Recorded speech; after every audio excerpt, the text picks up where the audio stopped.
Hey there, all you cool, epic, and awesome fans, followers, and listeners. Welcome to episode 54 of the Cool, Epic, Awesome podcast. My name is Matt, as always, and I'm your co host. And I'm your other co host, Joe.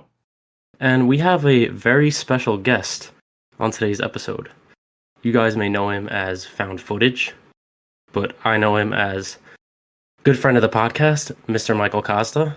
Welcome. Hello. Thank you for having me on. So, you guys may know mine and Joe's film taste, but you don't know Mike's. So, Mike, if you want to quickly talk about, some of your favorite films, genres, things like that.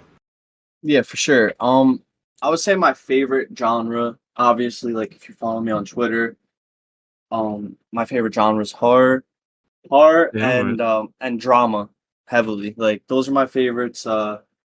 Obviously, I love like action, comedy, blah blah blah. But I would say I mainly watch drama and horrors, and I like more like gritty movies. Brutal, like gory. That's all right up my alley. Yeah, like one of the movies we'll get to later. Yeah. Terrifier too. But how about some any like actors and actresses you like in particular, or maybe some filmmakers? Yeah, well, I'm pretty much a fan of almost anything Mia Goth is in. Anya Taylor-Joy, I really love what they do. Barry Keoghan, I love Jacob Elordi. A lot of like the newer upcomers that we're getting to see a lot more of this year. Yeah, those Yeah. are definitely some hot names, especially recently in Yeah. like the horror scene. I know Mia Goth has had like such a blow up recently. Yeah, for sure. It's And like a big she's- stream team now. yeah, now her and Jacob Elordi are going to be side by side in Frankenstein. Yeah, that's gonna be sick. Yeah. It's gonna forgot be about sick. that. He's gonna be such a good monster, Mr. Yeah. Elordi. But 100%. I feel like he has like that classic kind of Frankenstein look, like the big, like kind of really tall and like the chiseled chin and stuff. yeah, like 100%. the Frankenstein monster, he has to have sort of like that chiseled, like almost handsome looking features on Yeah. his face. That I feel like, because it originally was supposed to be Andrew Garfield, right? Yeah. Yeah. And then I don't know if he kind of has a more like round face. I don't know. It's like a weird thing to say. He's more but objectively handsome, in your And opinion. he's skinnier. I feel like Frankenstein needs to be big, stocky, Yeah, I agree. muscular. And I I don't agree. think Andrew Garfield would have done a bad job by any means, but I feel like this is more of a role tailored to Jacob Elordi. Yeah. I could see him doing a better performance, in my opinion. Absolutely. But yeah, anyways, though, I did want to ask you because unlike us, Mike, you're actually like a filmmaker or up and coming filmmaker. I know you have this movie you've been working on, the Willowbrook Tapes. I was hoping sir, maybe yes, you sir. could discuss a little bit about it. You Yeah. know, how far along is it? Like, what can the fans expect? Yeah, for sure. So I know it's a movie, but I don't really want it to be viewed as a movie. It's more of like a twisted collection of Staten Islanders' last moments at the hands of a satanic cult. And you can expect the POV of the victims and the cult members. I'm shooting on VHS and regular DSLR, but yeah, I'm really excited. We're about 25% done on a budget provided all by myself, so we're gonna get a crowdfunding campaign up soon to build the funds for the rest of the movie. But yeah, just expect hyper realistic, twisted, gory fun. Abandoned mental hospitals, naked people, Naked people, I'm in. Yo. hyper violence, hypersexuality. Like I don't even know like if this movie will be rated R or NC-17. Like it's gonna be crazy, and I'm just excited for everyone to see what I can do. Yeah, no, that sounds awesome, dude. And Yeah. especially from the first looks that we got that you posted on Twitter. I'm not the only one who's looking forward to it. You got a lot of love on there because it looks really like creepy and Unsettling. yeah. I really appreciate that. Yeah, I don't want to give away too much of the storylines and stuff, because I feel like with any movie, I really love going in as blind as I can. Like I try to steer clear of final trailers and such. So trust me, whatever I've shown doesn't even begin to penetrate the surface of what the Willowbrook tapes will bring. I'm hyped. Yeah, I'm very hyped. exciting. Yeah, just like another question about it. Why'd you decide to go with the found footage route? So aside from, of course, for upcoming filmmakers, found footage is the most budget friendly, especially when you're doing everything out of your own pocket and out of your own by your own means. So, but other than that, other than budget, I've always loved found footage since I was a kid. Starting with the first one I've ever seen in theaters, Cloverfield. Hmm. Seeing that in theaters opening weekend, really feel like it being a found footage movie, for me at least, it really puts you in the movie. You're way more submersed. Everything feels much more realistic. The stakes are more dire, and then just the feeling that you would get as a kid going to see Paranormal Activity, The Visit by M. Night Shyamalan, who we're gonna talk about The Trap later.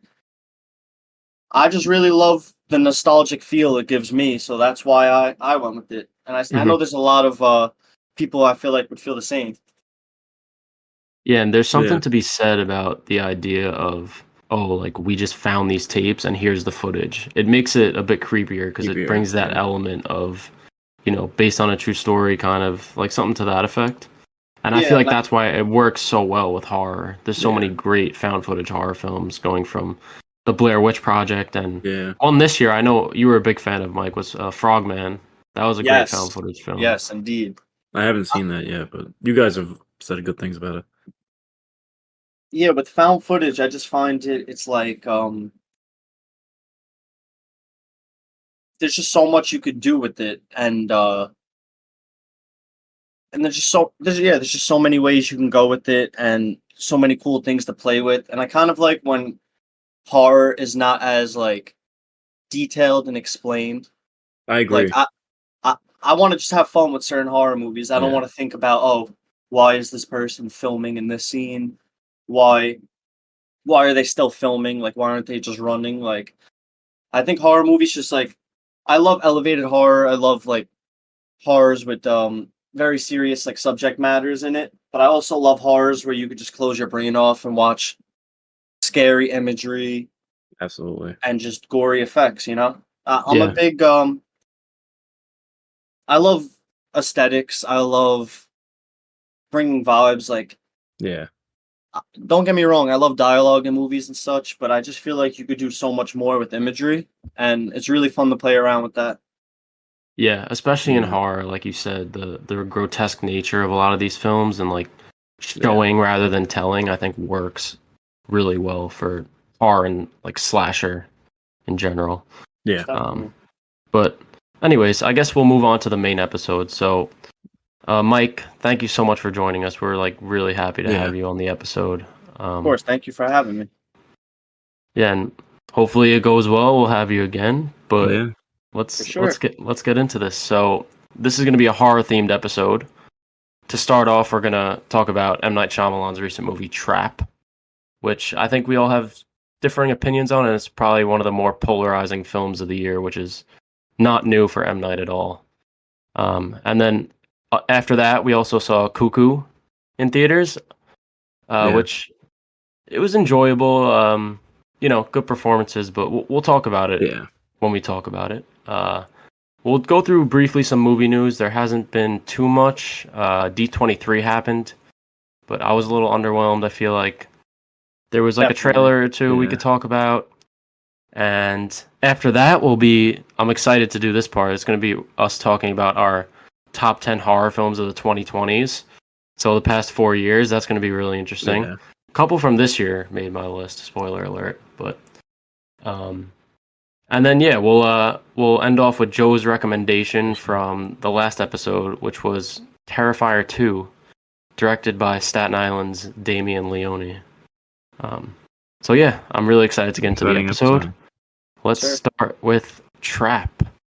So I'll read a little synopsis of Trap, straight from Letterboxd, but the premise of the film is pretty simple. Yeah. It's basically about what if there was a trap set for a serial killer at a concert. I'll see what the official synopsis says. A father and teen daughter attend a pop concert where they realize they're at the center of a dark and sinister event. Wow, that was very informative. So, Trap. First thing I want to say about this movie is that M. Night is a great father. I just gotta say it. The way that he's putting his daughter on is levels that I've never seen before. To be fair, she was. I didn't think she was bad. Like, she wasn't distractingly bad in the role. She doesn't Definitely really not. sing. No, you No. could go ahead, Mike, but I disagree. I think she's a great singer. I think she's talented musically. I do think the movie could have benefited from having a more experienced actress in that role, just because of the turn that the last act takes. Yeah, I think- agree. I think some of the scenes with her took me out a little bit, especially when you go from such a polarizing performance by Josh Hartnett, who I think is he's great in everything, but that's just me. Yeah, He's awesome. He was amazing. Yeah. she's great musically though. I'll give her that. I really liked her music, but I do Yeah. think I see a lot of people saying it was like a dragged out music video, which I can kind of agree. Yeah, some of her fair. songs- That's fair. Some of her songs got stuck in my head for sure, but I didn't think she did a great job when she was but she was asked a lot. I mean, it's really her first time in a film, and spoilers. This is just a spoiler discussion, so if you Yeah. haven't seen Trap, like, don't listen if you don't want to get spoiled. But when it sort of shifts focus to her being a central character with lots of speaking roles towards the end, you can kind of see through the flaws in her acting, which is, I don't want to shit on an actress But for Now, their let me performance. let me ask you something now. So, what if they had a really talented actress in that last, like, third of, like, the last act? Does that change, like, how the plot went in the movie for you? Because I No. think for me it doesn't No. matter. Like, I still would have not liked. No, the plot also has holes in it, but that's like a different conversation. I really would have preferred them to focus on the character of the profiler, because I feel like she was just introduced and she was a little bit of a threat to Josh in the movie, but then we just don't see her again. Yeah, They I ever- thought She doesn't feel like have they any don't even- significance. she was goofy to me. I feel like the scenes I feel where like every she's scene. talking, it's like so convenient. He puts on the radio headset and she's just like, "Hey everyone, I'm the FBI profiler, and here's Yeah. exactly Yeah. what we're doing tonight." Like right when he puts on the headset, Yeah. it was just so goofy. Which, it is what it is. Like I feel like M. Night's films aren't typically meant to be taken that seriously. Yeah. Like they're a little bit over the top in their elements. I like For that. sure. That stuff I was willing to overlook in terms, like, the little stuff like that. Like, all right, sure, he steals the, what do he steal? The police walkie. It was like a police walkie-talkie or Yeah, something. like, all right, whatever. But, like, once we get past that and go more, like, towards when the concert ends, like, it starts getting a little like, this is ridiculous. Yeah, it was like too many things added, like one after the other. Yeah. That in reality, he probably would have got caught instantly. Like, think about how many conveniences he had. First, he goes to the guy at the newsstand, and the guy's like, "Oh yeah, they're setting up this trap for the butcher.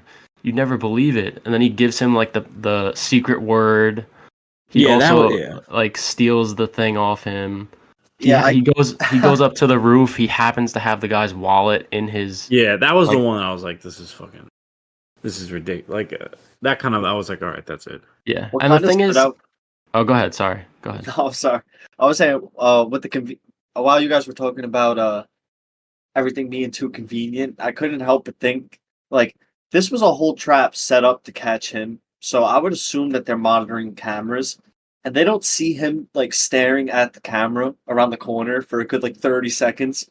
Like, would that not raise any alarms? Like, he Yeah. wasn't searched. And he fits once the this whole profile time. too. Dude, They like have and- an idea of what he looks like. Also, Yeah. like they could have solved this so much easier. They admit later on that they're like, oh, he has a tattoo of an animal on his wrist.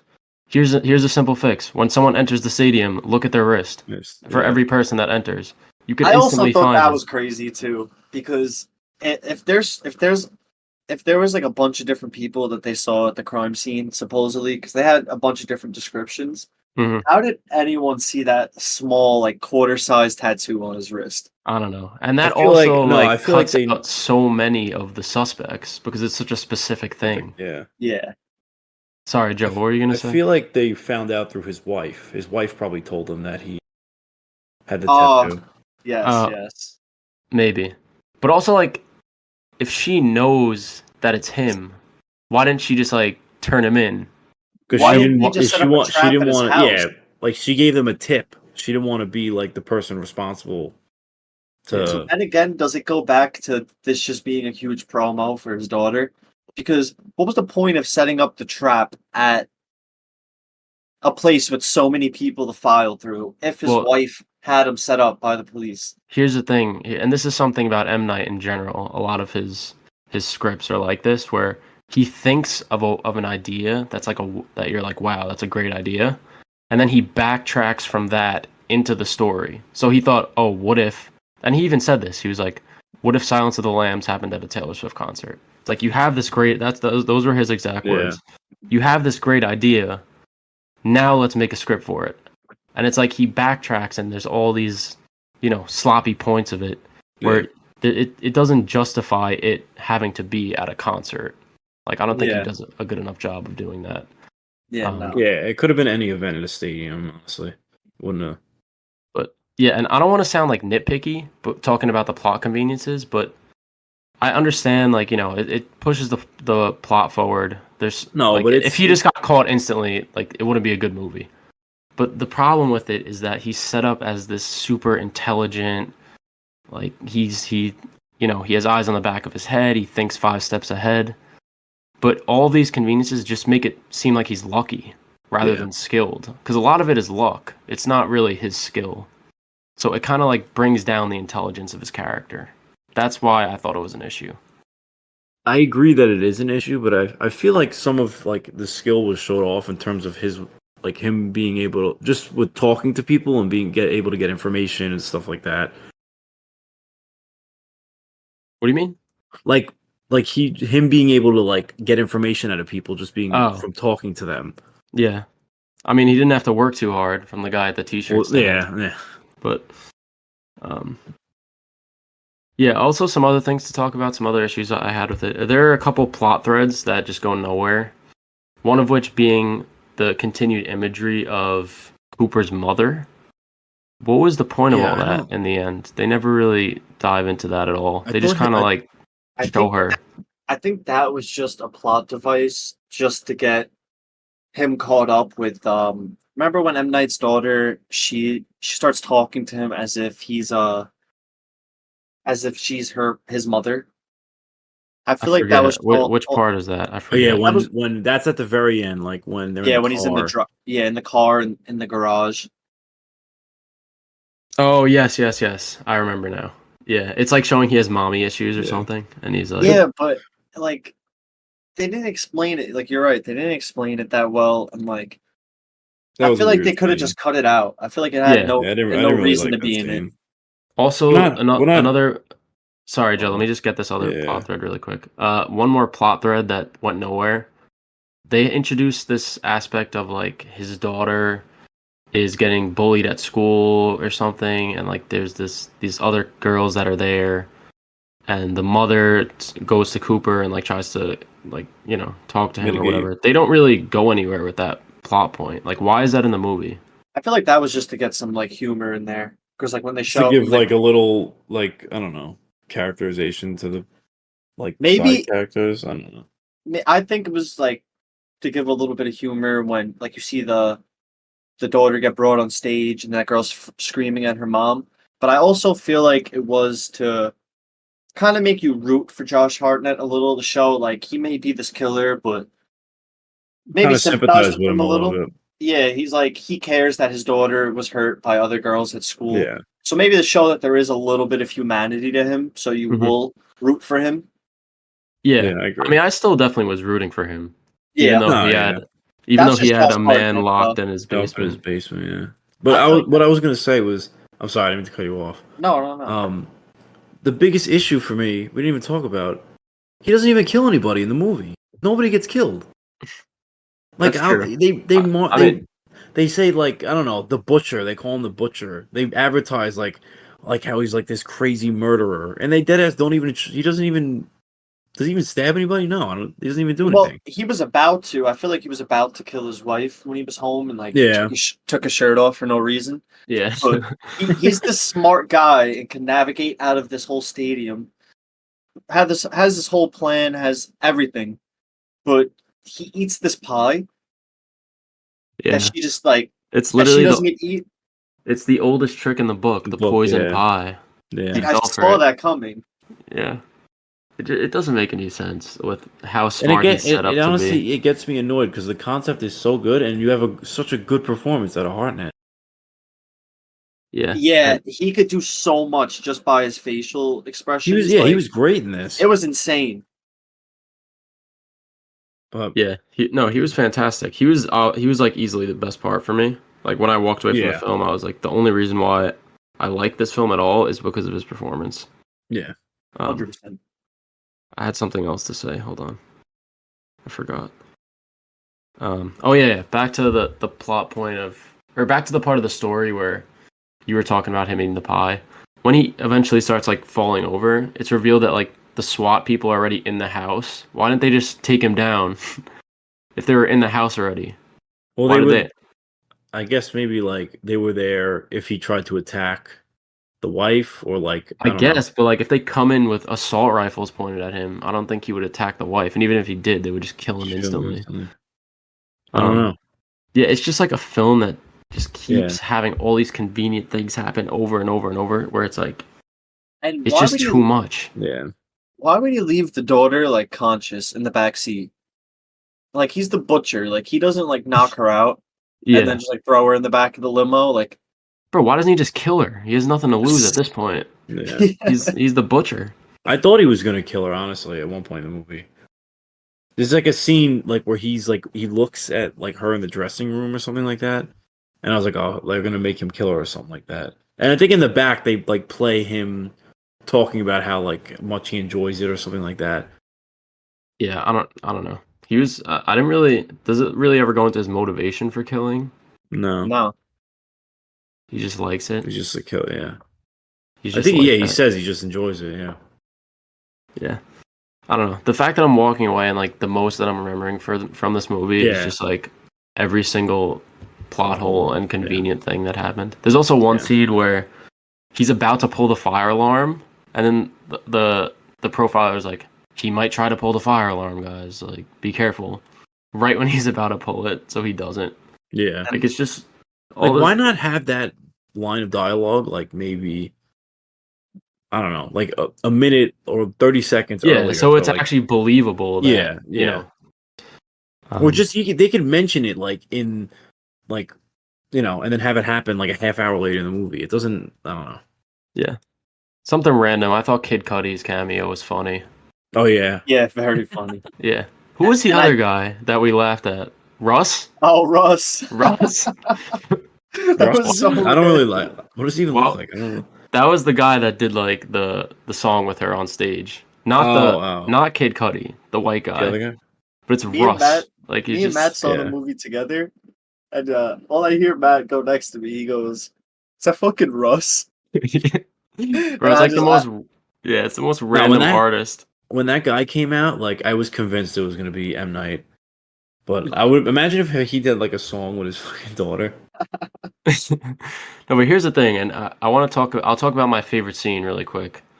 I really liked M Night's cameo, and I want to say that was my favorite scene in the movie. When first of all, Hartnett goes over and he's like, "Yeah, my daughter has cancer. Like, can you please help her out?" I just thought that was hysterical, and it also like showed how fucked up he is. Like he's literally faking his daughter having cancer. That got a big laugh out of the audience. yeah. And I love as much as I hate on M Night's films, I love him as a person. Like I actually got hyped when he came on screen. I always love seeing his cameos in the movie. Yeah. Oh yeah, because you could tell how much fun he has on his movies and how much he Yeah. loves filmmaking. Like Yeah. some of And his movies may be hit or miss, but he does have a lot of bangers or a lot of stuff that I do love about each of his movies. Yeah. yeah, like his great movie Avatar: The Last Airbender. Yeah, that's right above Signs for me. Yeah. But yeah, no, I call myself a film buff, but I've never seen The Sixth Sense. Kind Neither of do I, sad on honestly. my part. I've seen it as a kid, just bits and pieces from my parents watching it. I have a hard time watching movies when I know the big reveal or the big twist. Yeah, it definitely lessens the experience. Yeah. And that was one thing about this film that I want to talk about too is M. Night is known for his twists, and something that was different about this movie is the twist is revealed very early on, and the premise of the movie is based on that twist. It's not like something that gets revealed at the end. Yeah. Yeah, So I thought that at least was interesting. I kept waiting for some grand twist reveal that he's capturing these people because like his daughter is some like monster or something that like eats people. Like I thought some twist was coming, but I guess this Yeah. was a more cut and dry. Yeah. Like nope, this guy's a serial killer. You need to see if he escapes or not.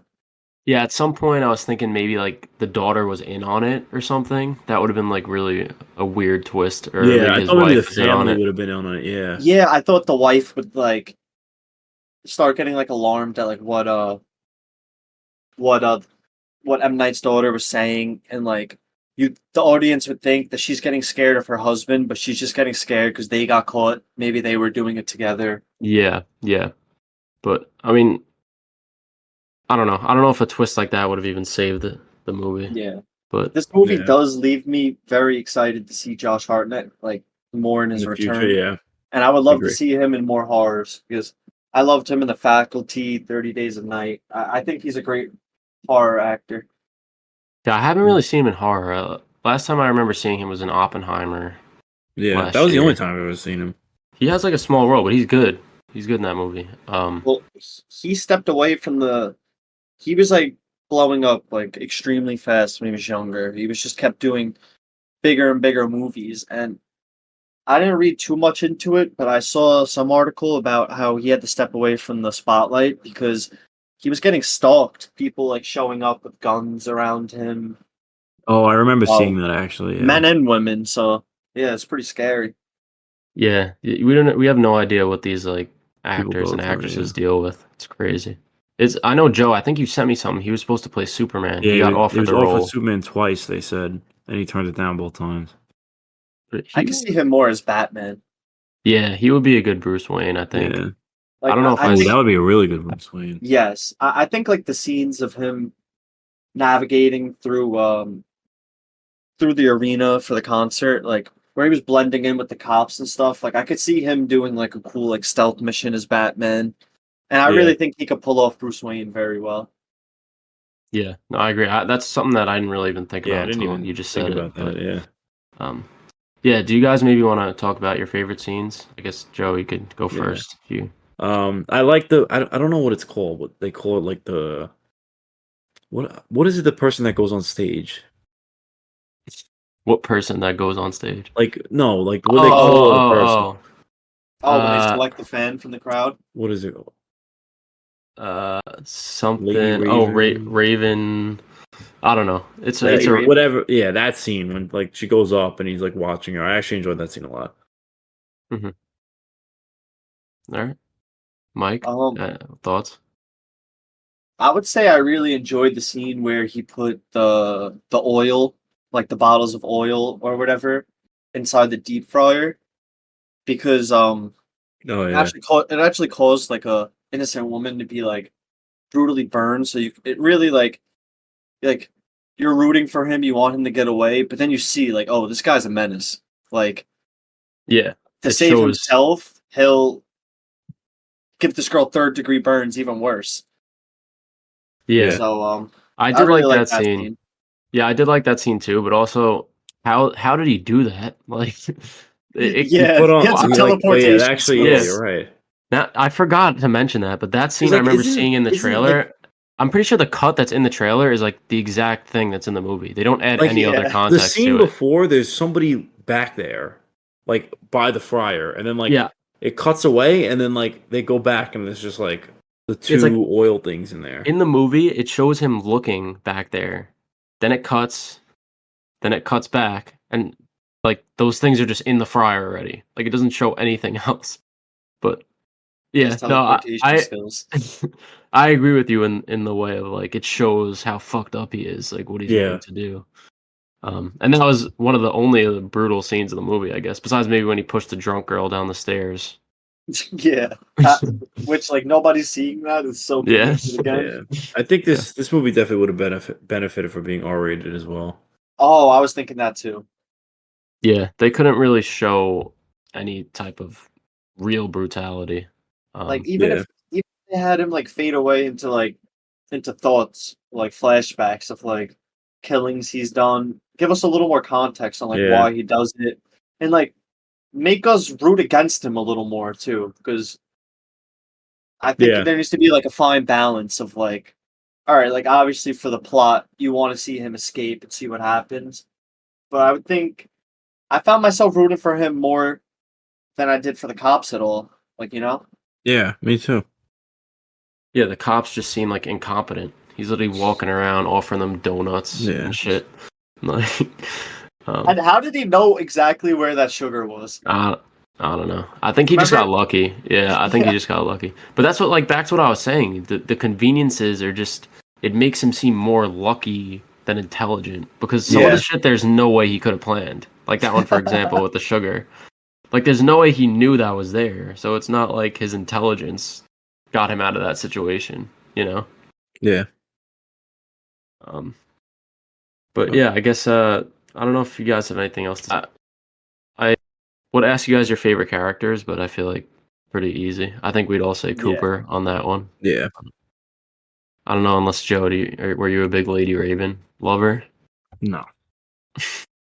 Not at all. But No. no, it's kidding. Actually, my favorite character was the mom that was trying to force them to make up. Yeah, she was oh yeah, awesome. that Karen. Yeah, she was sick. Yeah. But yeah, I guess we could get to our ratings unless you guys have any other thoughts on it. No, I'm Anything good. to add? Nah. All right, so for me, I ended up giving Trap a 2.5 stars, 5 out of 10. I think that there's a lot of potential here with the plot and with Josh Hartnett's performance, but way too many plot conveniences that just makes his character seem lucky rather than intelligent, like I mentioned.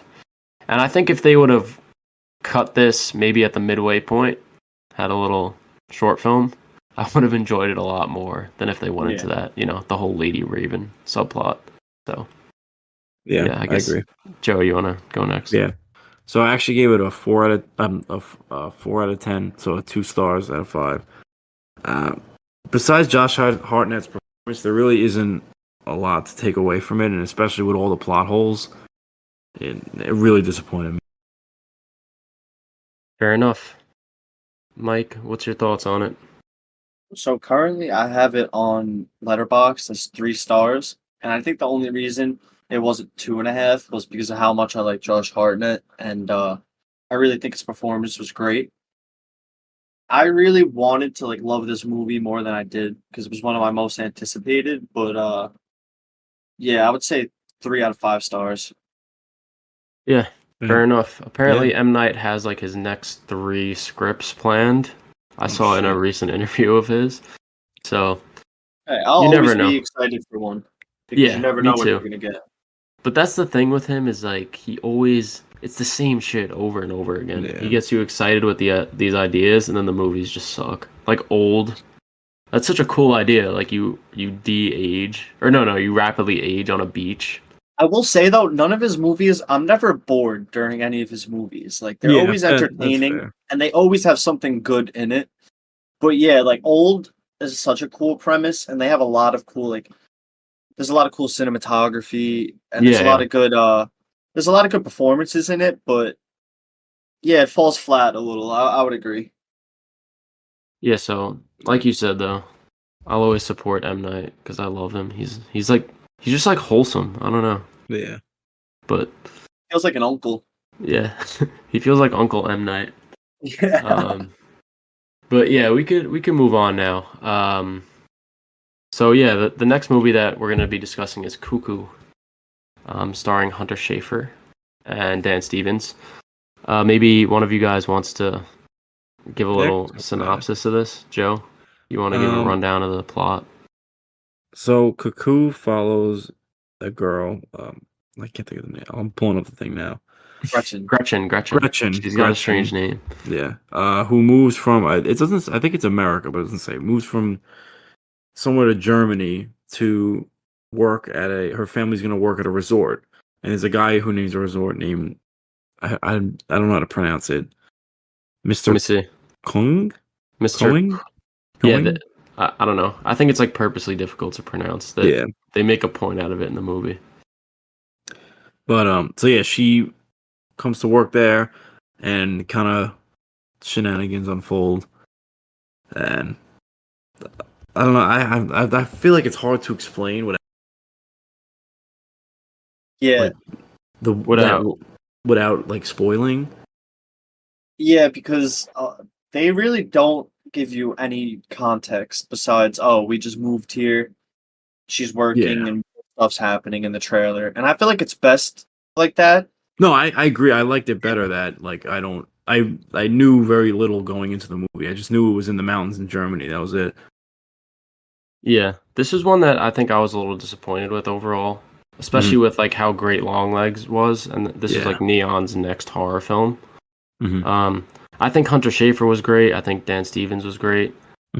I like the setting. There's a couple really cool scenes, but they kind of just introduce so much, and the plot progresses so quickly that you don't really have time to fully take in like what they're throwing at you. This, similar to Trap, there's a lot of plot points that just don't get revisited or don't get explained. Even like the whole reveal of what is happening at this resort, it never really gets explained. First of all, it never gets explained exactly what's happening, and it doesn't get explained why. Like I mean, I think they explain why. No, I don't know. I was just thinking that too, but I feel like they left it more at like, oh, she's destined to be a mother. Like it's a breeding ground. Like, Well, it's her goal. Like it's her calling to be a mother or whatever. Like they just kept dancing around that. They never really said like why or like what benefit it gives to them. Oh, I thought you meant like why are they doing what they're doing? Like Dan Stevens' character. No, that is what I meant, and I just want to preface again. Spoilers. His whole point was that he wants to in case anyone hasn't watched, just spoiler. Oh alert. yeah, I'm sorry. We're going to be talking about guys. spoilers. Yeah, like so it's revealed that they're breeding these like advanced humans that have these abilities. That the abilities don't really get explained either.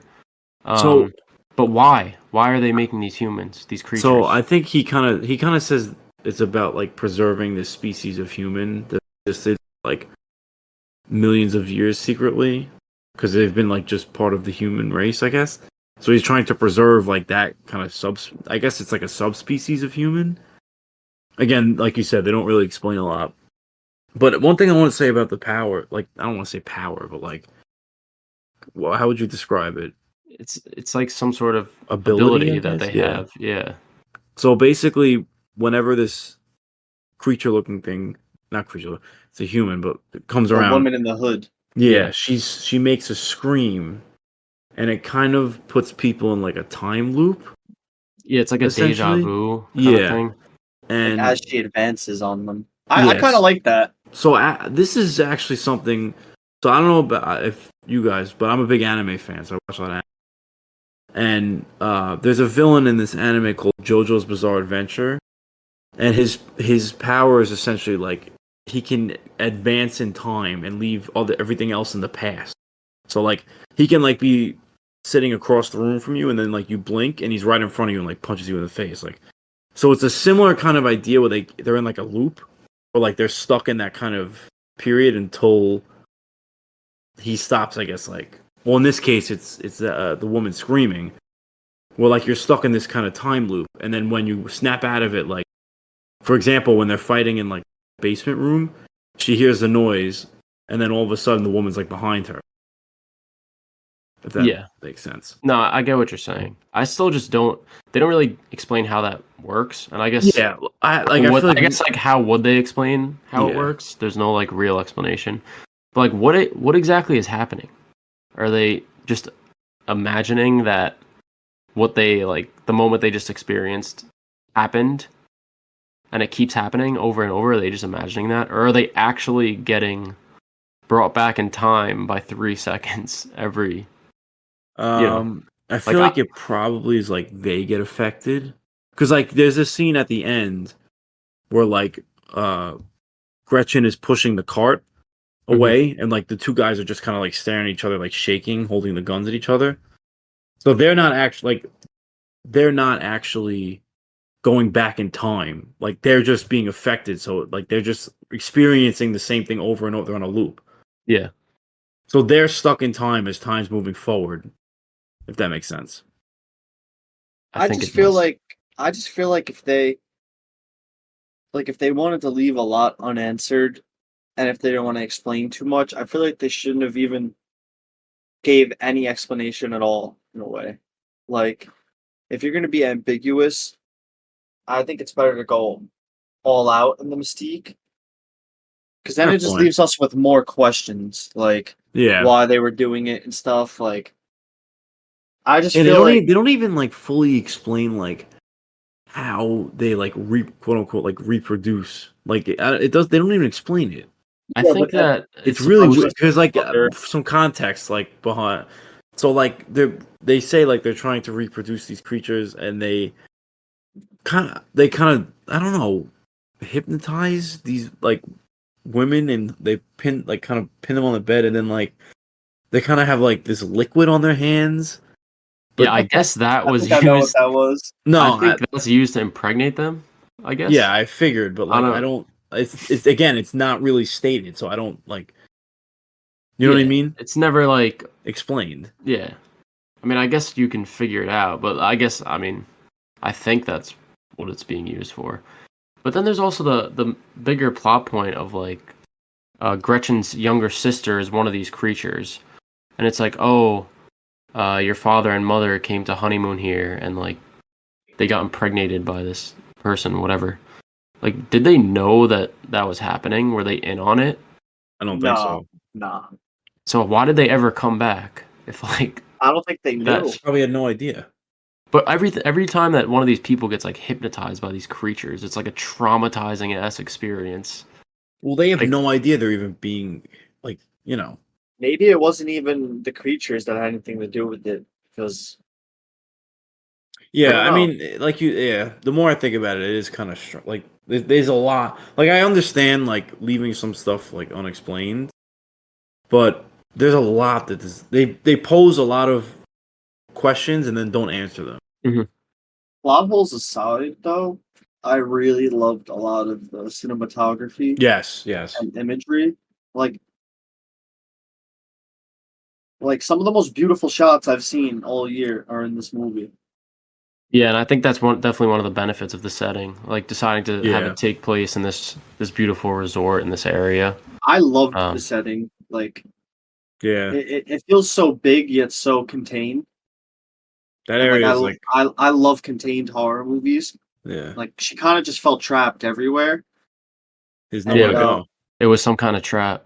Yeah, just like the lighting, the lover's nest. Like I loved all the locations in this movie Yeah. for sure. Yeah, the lover's nest was funny. I thought that was funny. Yeah. I think Hunter Schafer was really good in this, especially not only like in terms of her dramatic acting, but she had really great comedic timing. There was a lot Oh, of funny moments yeah. with her character, which No, she's great. I mean, I saw her in Reach Euphoria first, but I'm glad she's kind of starting to pop off now. yeah, because I'm not too familiar with her. I mean, I've seen her in Kinds of Kindness and the Hunger Games movie, the one from last year. Yeah, Or was that 2 years? I think that was last year. the songbird of whatever. Yeah, but this was the first kind of leading role. I don't know how big of a role she has in Euphoria. She has a pretty But big role. Pretty prominent role, yeah. just random. Do you like Sam Levinson, Mike, or no? The creator of Euphoria. Yeah, yeah. So I haven't read too much into like all like the like Just his discourse work. about Just him. his work. His work. Yeah. Yeah. I'm actually a really big fan of Euphoria. I think the first season was some of the best television we've gotten in years, and very realistic, I would say, to how teenagers in this day and age work. And yeah, I love like the vibes and like the aesthetic he puts out. Thoughts on The Idol? I did not watch. Yeah, I did I not watched watch. like the first He two did The Idol? episodes. Yeah, he did. He did. That was I like a mean- big controversy with it. Someone else was supposed to do it, and he took over and kind of like changed a lot, made it Oh, I more didn't know that. sexual and all this stuff. But sorry, that was just random. But you mentioned Euphoria. But yeah, back to what I was saying. I think that Hunter Schafer did a great job of landing those comedic moments. Like her character was funny. She genuinely was funny. Like her falling asleep at the front desk. Yes, yeah. Yeah, and you really feel for her in the movie too, with like the way she's getting treated by her parents. Yeah, and it's revealed that her mother died, right? Yeah. Yes. They don't really. Did they say like when that happened or what? I don't remember. I feel like they did. So I assume that she has been dead for a while, and they just wanted to mislead us with like the voice machine to her and stuff, just to Yeah. like kind of have a more like emotional balance to the movie. But Yeah. yeah, I would assume that she has been dead for a while for them to move all the way out there.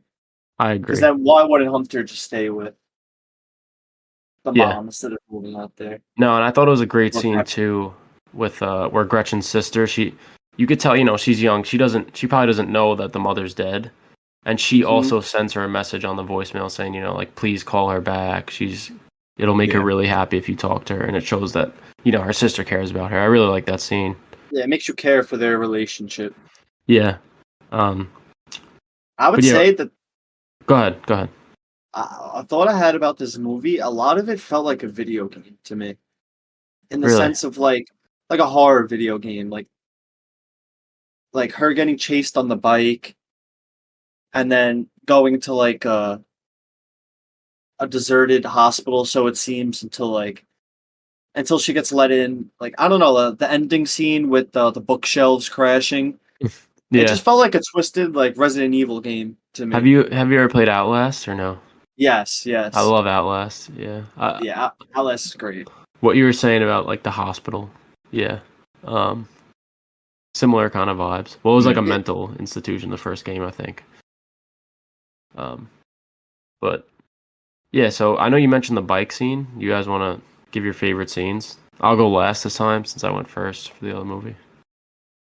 I would say it's a toss-up between the bike scene and the car crash scene. Just because I loved the visuals after the car crash. Hunter like seeing her face upside down, the blood leaking into her eye, like that was crazy.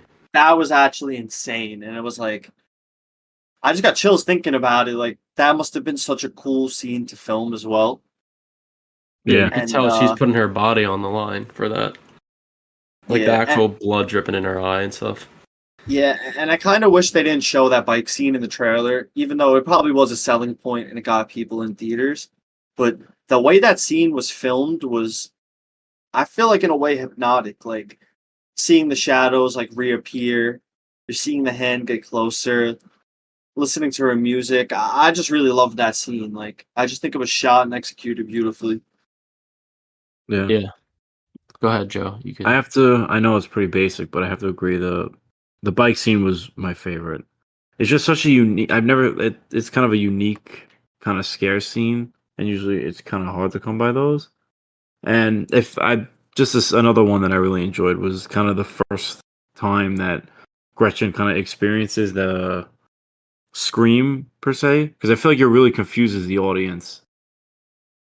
Was it when she's playing guitar? Yes. That part? Yeah, that was I cool. seen it.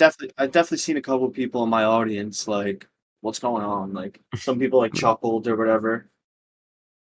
Yeah. Um, but yeah, I guess I'll go. Uh, I gotta agree with you guys. Yeah. I hate that we all agree here, but that is the standout scene of the film. And I agree with what you said, Mike, about how they should not have shown that in the marketing. Because, like, Yeah, when I imagine watching that for the first time and you see the woman, like, running in the background, yeah, that that was would so. actually Oh, had Yeah. me shook. But I already saw the scene in the trailer, so I knew it was going to happen. yeah, and I love horror scenes like that where you get a good like clear look, like just like the action of what's going on is creepier than the way that they film it. If that Yeah. makes sense. No, Yeah. yeah, Like I completely just agree. imagine like you're hearing your music and your senses aren't really focused on your surroundings. You're just looking straight forward so you don't crash your bike. And then you see someone's shadow about to grab you, or like you look to the right and you see how she was just running across the field. That was so creepy to me. Yeah, that was like terrifying, honestly. Um, And also the crash scene where she starts coming up to the car, I think that was very creepy. yeah. Oh yeah. What did you guys think of that other woman, like that kind of romance plot point? I feel like that was a little out of nowhere, and I don't see why Hunter Schafer would first of all steal all the money out of a register. Like that's pretty fucked up. Like Yeah. I didn't think she was a bad person, and then she just does that and run away with someone who she doesn't even know when all Yeah, this but she's weird also shit. 17. Yeah. Yeah, I That's guess. fair. I feel like it felt a little out of character, like Yeah. especially when you learn more about her character by the end. I don't know what you guys thought about that. I mean, yeah, but like you said, she's 17, and I feel like if anything, that shows kind of her character arc throughout. Because it was at one point in the movie, she was ready to run away with this random chick, and then by the end of it, she's basically almost a sacrifice to save her sister.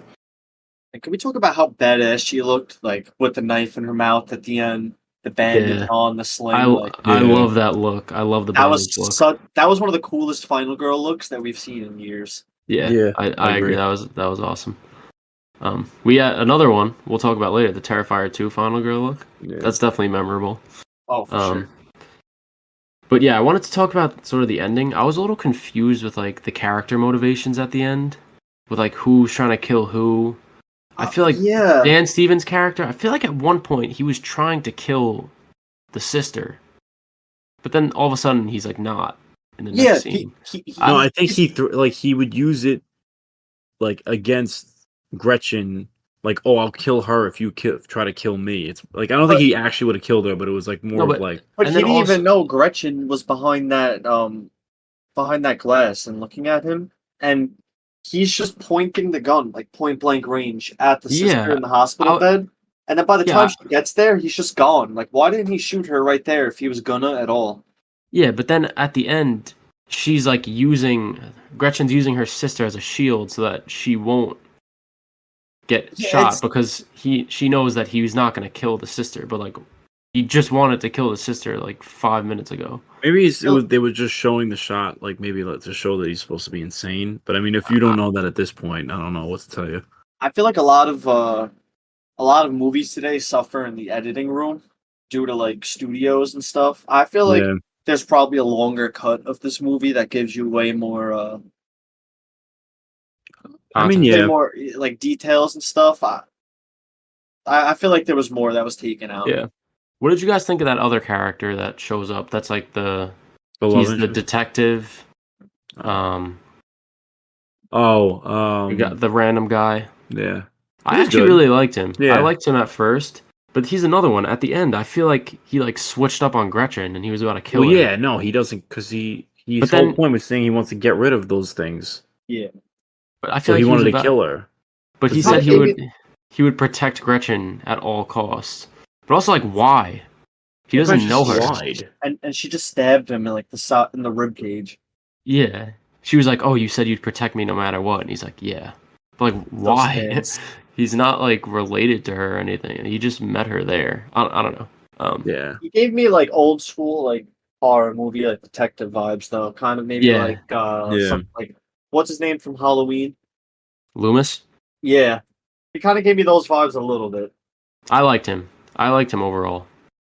Yeah, that scene though, bro, like they all just miss every single shot they Oh take my at each god, they were other. stormtroopers. Yeah, yeah. Yeah. It was actually it was laughable. But I mean, again, it's for plot reasons. Like you don't want one of them to just die right there, because then it would, Yeah. you know. I really want to mention again the set pieces and stuff, like the ending scene with the bookcases collapsing on each other. I thought that was really cool. I thought the lover's nest was really nice. Like, you know, when Yeah. Yeah. he's like running around the lover's nest trying to trap or trying to get inside to shoot the hooded woman. Mhm. I really like the. I feel like a movie's like the most important thing in a movie is like the setting. Yeah, I feel the like it adds visuals. so much. Yeah. I agree. I also like the set of that kind of empty swimming pool with a bed in it, and it was like locked in. Yes, That room was really yes. cool. Yeah. I was about to say something. I forgot. Well, I forgot. Anything else you guys could say in the meantime while I think of it? Joe. I mean, you pretty much summed it up. I feel like we covered a lot about it. Okay, wait, here we go, here we go. I just Wow. remembered, sorry. And it's kind of stupid, but so the woman that is like the lady in the hood the whole time that's coming Yeah. after them, right? She's the real mother of she's like the real mother of Gretchen's sister, right? Yeah. Yeah. Gretchen's So- stepmother was the surrogate. Okay. Yeah. So it's like her genes that made the daughter. Her egg. Was she not white? Why was the daughter Asian? The, She was the surrogate. I don't know. That's I mean, such I a guess stupid they nitpick. made you could but I'm just just say like you could it just say goes- like it- oh maybe I don't know. I guess I don't know. I it's guess such it would a have dumb to, nitpick, but Yeah. like I feel like why didn't they get an Asian woman for that role? Unless she was, because the blonde was a wig. The character To be design fair. was very Oh yeah, good it could have for been the like one. another like mother at some point that was Asian. Yeah, I I really guess. liked the design of the hooded woman. Like I thought she was actually like really freaky when you seen her Yeah, face, like the I veins agree. in her forehead and the With the- eyes. I love the eyes and the glasses. Yeah, and I like the zoom in on the throats when they had sort of that like pulsating effect. That was I really don't know cool. why that was like freaking me out for some reason. That shot. Yeah, it was just like unsettling. It's like Yeah. it's anything that has to do with like a human or the human body that's unnatural is it's like you're naturally going to be freaked out by it. Yeah. It's just part of our nature. So seeing something like that, That's why a lot of people can't stomach body horrors. yeah, because you can imagine that happening to yourself. Yeah, you feel every little thing that happens. Yeah, that's why Terrifier 2 had people yakking in the audience apparently. Well, so did In a Violent Nature. They seem to say that about every every Yeah, How, upcoming how movie. grossed out do you gotta be to actually throw up, though? I've never even been close. Yeah. there was one movie that almost made me throw up. And if anyone is out there is like a weirdo and watches really weird films like me, Nymphomaniac Volume 2, Lars Oh von my Trier. god. Yeah, which scene was it? Have you seen that movie? Yes. What's it called? Nymphomaniac Volume 2. Was it? It was the coat hanger scene. Oof.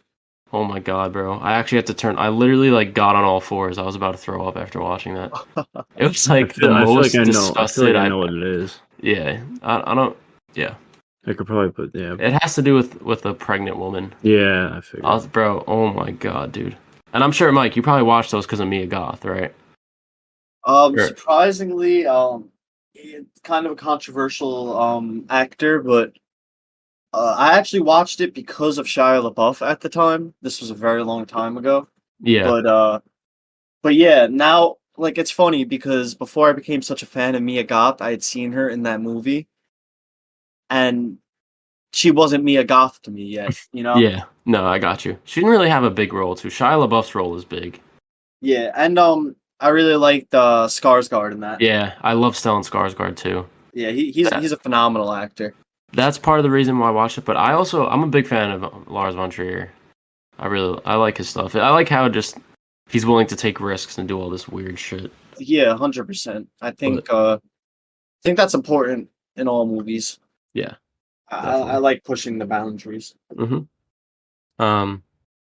yeah, I guess we could wrap up the Cuckoo discussion. Maybe say our favorite characters. For me, it's pretty easily Gretchen. Although I did like Dan Stevens' character as well. I think he gave a great performance.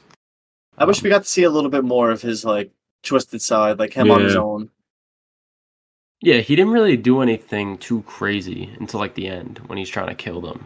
But I would say Gretchen too, though. Yeah, Gretchen was a really memorable final girl, in my opinion. yeah, Yeah, I want to see Hunter Schafer in more horror for sure. Yeah. All right. We'll get to ratings. I guess I could go first. I definitely could use a rewatch on this one, but Cuckoo, I'm giving a 3 stars, 6 out of 10. I think there's enough good there that it definitely was a positive experience for me. Hunter Schafer's performance, a lot of the imagery, the setting, and just the grotesque nature of a lot of the film had me locked in. But I think there is just too much going on that never gets explained that just brings the overall experience down for me a little. I guess I could go next. I as well gave it a 6 out of 10, so 3 out of 5. The performances are the two leaders in performances are great. It's just like Matt said, it poses way too many questions without an answer.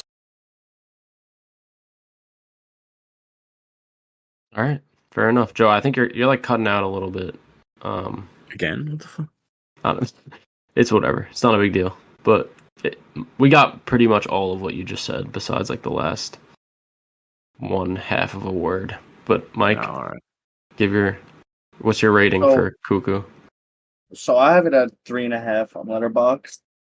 I think with a rewatch, it possibly could go up to 4 because I really like the performance by Hunter Schafer and Dan Stevens, and the cinematography and like the aesthetic and the scenery, like that goes a long way for me in movies, and yeah, there were some scenes where I was thoroughly like creeped out, I would say, or just like taken aback by like how beautifully a scene was shot. So yeah, 3.5 right now. I think it could go up with another rewatch. All right, great. Yeah, I think we're all pretty much positive on it overall. Yeah. Yeah, for sure. Definitely, it's no long legs. That's something that I said in my like mini review. It's no long legs. Yeah, no, I'm not going to see watching this long 4 legs times straight to theaters. this definitely didn't help it. Yeah, Mike, you kind of became like Mr. Longlegs on Twitter. Yeah. Here, once in a while, there will be a horror movie where I just get obsessed with. I get hyper fixated on it. So I just went with as many people as I could get to go with me. Because I love showing movies to people. And I think Longlegs has some of the best like twists or misdirections and stuff in a movie in years. And yeah, I love Nicolas Cage in it. Yeah, I really liked like the Twitter discourse around that movie, especially all the memes and stuff. I was gonna say I made a couple like Neon reposted one of mine. I know they reposted like a bunch of yours, but yeah, I think me and you definitely carried a lot of the Twitter marketing for Neon. Bro, I feel like you genuinely got more people to the theater. Yeah, I did. To watch the movie. I had like maybe like I feel like 10 to 15 people I've seen like in replies or DMs say like, "Fuck, you making me go see Longlegs again," or like people messaging me like, "Should I go see Longlegs for the second time?" And I'm like, "Go for it!" Like, Neon's got to send you that royalty check, bro. Yeah, all I wanted was that Polaroid camera from them, but yeah. the viewfinder. But It's alright. Maybe they'll Maybe they're- hire me soon. Yeah, who knows? Maybe their next film you'll be at the premiere. I think Yeah, I think me, you, and Joe can make it to their next premiere. hopefully. I don't even know their next movie, but Yeah, me neither. yeah, if Isn't- Neon, if you're I mean, listening it's to not this, horror themed, but I would love to be able to go to the Nora premiere. yeah, Like, I'm uber excited for that movie. yeah. Bro, one like the Palm d'Or, which is I definitely which movie's butchered next? that, but Anora. Oh yeah. And I've been a Mikey Madison fan ever since like her like batshit crazy performance in Once Upon a Time in Hollywood. Like I loved her in Scream. I thought Yeah, she was Yeah, she's great good in in Scream. me too. It's just whenever I hear her name or see her, I can't get that scream from Once Upon a Time in Hollywood out of my head. Like that Yeah. ear-piercing scream that went on for like 2 minutes straight. It was just insane. Yeah, there's a bunch of like actresses that were in that movie for small roles that actually got huge. Yeah, I think like Austin Sydney Butler in Sweeney. it? Yeah, Austin Butler's in it. Margaret Qualley. Yeah, Margaret Qualley. She's the one. She has her feet out in that one scene. Quentin Oh, Quentin Tarantino was is like loving that. his favorite thing to do. Yeah, I think Sydney Sweeney was in there. Yeah, she was. Maybe I'm Austin forgetting. Butler. Yeah, Joe Yeah. mentioned him a second ago. Yeah, random, but all right, yeah, let's keep it going here. So now we'll do our section of movie news, which is, we'll just talk about anything we found interesting that came out in the last 2 weeks. Yeah. There wasn't much, to be honest. I know, Joe, Yeah. I think you wanted to talk about D23 a little bit because that just happened. Yeah, we I got- personally didn't think there was much notable, but I don't know if you want to go ahead on Yeah. that. I mean, we got the biggest reveals. I'd say were probably the title of Avatar 3. It's going to be Avatar: Fire and Ash. So that's pretty exciting. They showed some Yeah. concept art of like the new kind of Navi, I guess. Yeah, the new Navi. It's supposed to be evil Navi, which is Yeah. different from the other Avatar films People where were saying, humans like, are the villains. People are saying like in the concept art, then like the fire Navi had like the skulls of like other Navi wearing them as like armor and stuff. So kind of interesting. I mean, it's James Cameron, so I'm sure it's gonna be great. Yeah, after Avatar 2, I just learned to not doubt him. Yeah, honestly, Really. I was a big hater going into it. I This, honestly, might sound crazy, but I have not seen any of the avatars past the first one. I Bro, seen there's it in the theaters. there's Yeah. only, bro, there's only wait, two. never mind. There's only two. Yeah, I know. I I haven't. thought you were seen gonna say. the I don't know first one why. yet. I thought you said you didn't see any of them. It seems No, I like, saw bro, the first one in theaters. the first one came out in 2008. You'd think there'd be like 5 of them by now. But Yeah, there's only yeah. 2. Yeah. We also- What do you think of the first one? Do you really remember it much, or? Yeah, I definitely remember it. I loved it at the time as a kid, but I feel like my movie interests have moved on a little bit more from that. But then again, like I could put it on and get entranced and like get brought into this whole world. Like Yeah, dude, it Like, is. I'm not gonna lie, The before I visuals saw are it- amazing. before I saw Dune, I didn't really think I would be into it that much, and now that's one of my favorite movies. So Yeah, Yeah. I Dude, should but definitely watch it soon. the world of Pandora, for some reason, people just like got completely obsessed with it. Yeah. After the first Avatar came out, there were legitimately people that committed suicide because they knew that their life would never equate to how amazing Pandora was. Like, So James Cameron is a I mean, it murderer. can't. It's not even like that. how do people No. like? The I humans just were getting slaughtered on there. It's not even that, like, people just they love Pandora. I really don't understand it. Yeah. But then all of a sudden, I agree. Avatar 2, after what was it, 15 years since the first one, no talk about it at all. It just comes out and makes 2 billion. Like, where are the Avatar fans at? Yeah. It must be just everyone. But like I said, I mean, the movies are good. They're Nah, good. I'm Movies not- take so long to come out that all the fans just hibernate in between. yeah. Bro, have you ever seen that guy with like the Navi tattoo all over his? It's like on his back. He has like the 3. No. Oh, Yeah. There's some guy with a Navi whip too. He has like the car. that's That- kind of wild. I don't know. Weird, strange people. Yeah. But yeah, no, Mike. I would recommend for the Yeah, third one absolutely. that's gonna come out. Go see it in 3D.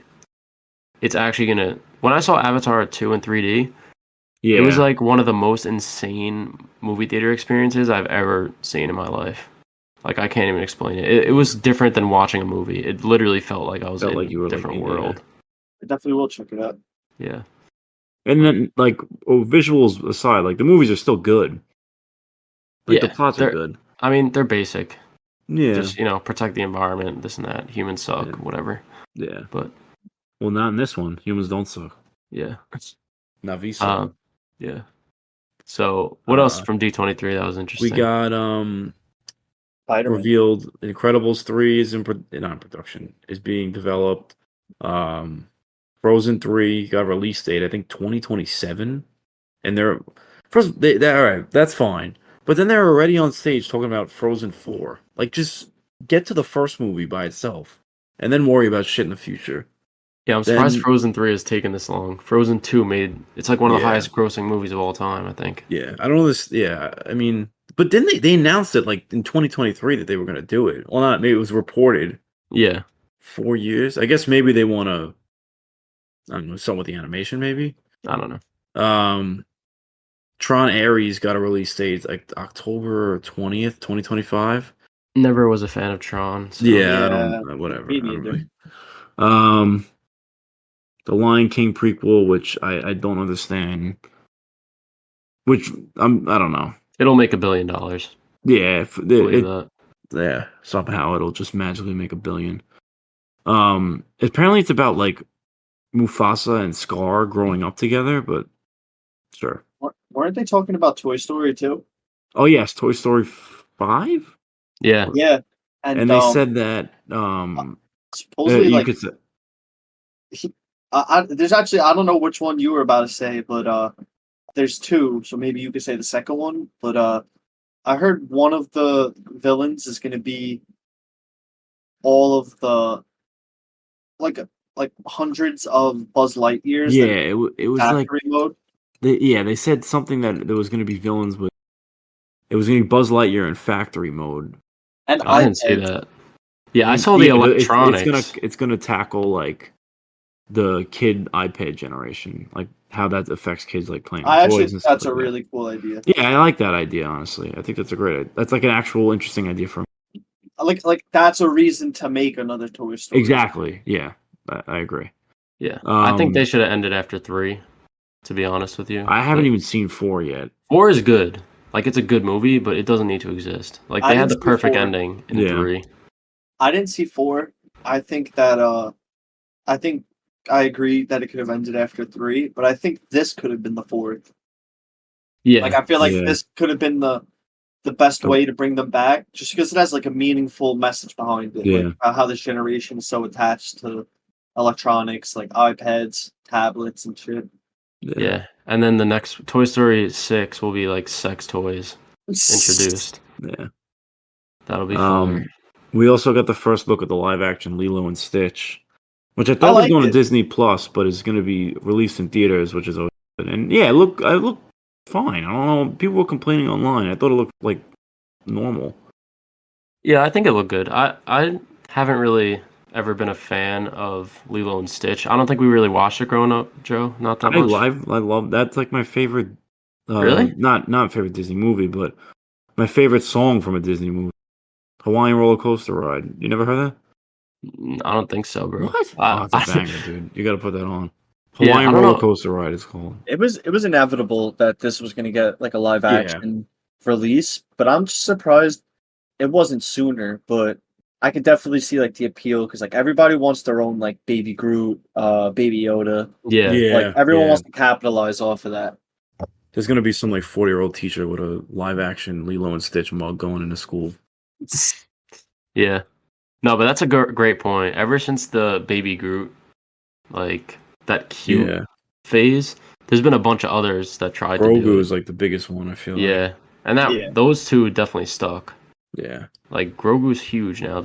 He's getting his own movie and stuff. Yeah. Let's not forget the OG though, Gizmo from Gremlins. Yeah. Yeah. Gizmo.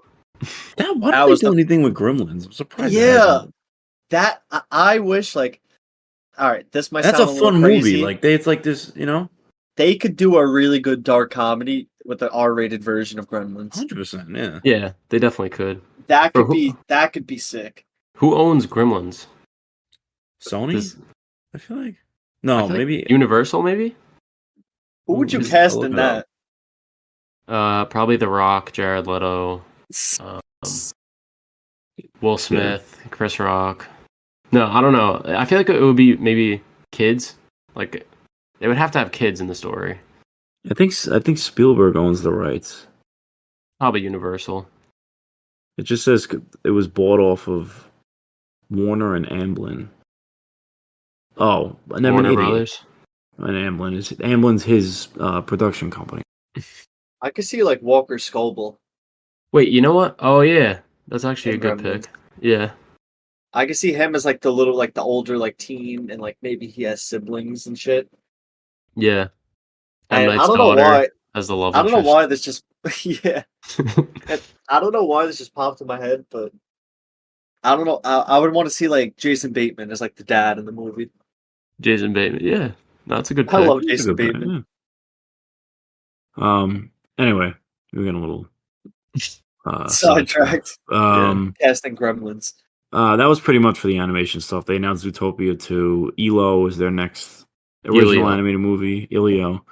And then there was another movie called like Buzzer or something. Oh yeah, the one with the girl puts her it's a new mind original one. into a beaver or something. Yeah. Which sure. I mean, honestly, I like when they do original stuff. They Yeah, have enough definitely. sequels. And then we got trailers to Skeleton Crew, which is the next Wars TV show. The Star Wars show you said? Yeah, it actually looks pretty good. I don't know what you thought. I didn't watch the trailer, but I heard it's supposed to be like Goonies set in the Star Wars universe. Yeah, that kind of vibe I got. I think that's a good idea. Following Yeah. a cast of kids around. Like some movies have done it successfully. Like it. That might be the only Star Wars. Would you say What? the only Star Wars? What? That might be the only like newer Star Wars project I'll watch, just because it's like, as a kid, a huge fan of like the prequels and the OGs. Like, honestly, like I don't like any of the ones that Rey are in, and I love Mhm. Daisy Ridley as an actress. Like, I think she's great as Rey. I just don't love those movies, and I don't know. I feel like there's just too much Star Wars content. I believe that The Mandalorian is great, but I haven't even watched it yet. And but I would consider watching Skeleton Crew just because like I love the Goonies, and if it's truly a vibe like that, like then I'm all in for that. But Yeah. I don't know, like Yeah. that. I don't even want to say it, like the Acolyte. Acolyte. Like what I've seen of that has just turned me off completely. I'm like that looks like really bad. Yeah, I haven't watched it. And I hate plan to on say it. stuff is I actually bad. I did watch it. It's okay. It's not the fights are really good, but it's kind of like Yeah, honestly, The Mandalorian season 1 and most of season 2 is It's like mad good, really, yeah. really great Star Wars. Season 3 is Yeah. not great. Honestly, they should have just ended it with season 2. Yeah, that was a perfect ending. Yeah, But Grogu Disney. prints money. So yeah. So fair. And Pedro Pascal. yeah, dude, Yeah. he's booked. It's actually crazy. Oh, well, yeah. He is not having a rest day for the next like 10 Well, I years. mean, for Mando, he doesn't even really need to. You just got to do lines. I doubt Yeah, he's 'cause gonna. think about his upcoming projects: The Last of Us season 2, Mandalorian and Grogu movie, Yeah. Fantastic Four, and all of that. That like Gladiator 2. Gladiator 2. And He's he's in That that. probably- already. He's Secret in like Wars, everything. yeah. He's in the next two Avengers movies. I know I he think was he's in that in, movie like Weapons, but I think he dropped out because he got Fantastic Four. Isn't he in the movie Eddington? Ari Aster's next movie. Yes. Yes, and, yes. And am I wrong, or is he going to be in the next Alex Garland movie? No, he I'm not- was. I think. No, actually, wait. Hold on. I don't remember seeing that, so I'm There not was a sure. movie he was attached to from the guy who did Oh no, he is not in it. Barbarian. Like he was gonna play the lead in it. It's called Weapons. It's like an anthology horror movie, but Josh Brolin got the lead after he dropped out. Oh yeah, I heard about that. Yeah, It comes out in 2 years. Yeah, no, he's not going to be in Alex Garland's next movie. Cold Yeah. Warfare, though. I know. I mentioned Fantastic Four though. Maybe you could talk a little bit about the Yeah, Marvel we got announcements. Well, I Do you think like Mike. the suit, Joe? Yeah. I personally like it, and I'll explain why. The reason why is because it's going for like the old Human Torch look, like the original look. And if you look, he has the kind of lines on the suit. Like if you look up like the old pictures of the Human Torch in comics, he has like those kind of thin lines on the suit, and it visualizes like when you flame on and stuff. So I like it. I like that it has the suits. It looks like more like a spacesuit. I kind of don't even think it's the actual suit. I feel like it's just a spacesuit that they're wearing. I think that was an unflattering picture. He was kind of at like a weird angle. Yeah. And I feel like if all of them were in it, it would have sold me on it a little more. Like I like the suit, but it was weird that only he was like in it. It could just be one, maybe like it's one made for him because he does the flame power, so they want to test it or something. Maybe.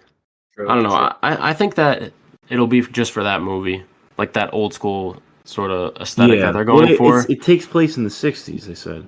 Once Yeah. it eventually, somehow, however they end up in the MCU, like once they'll be modernized, they'll have more Yeah. modern costumes. Because imagine that suit standing next to like, I don't know, like the new Captain America. But then or again, something. that's kind of the beauty of comics is like they can't like it.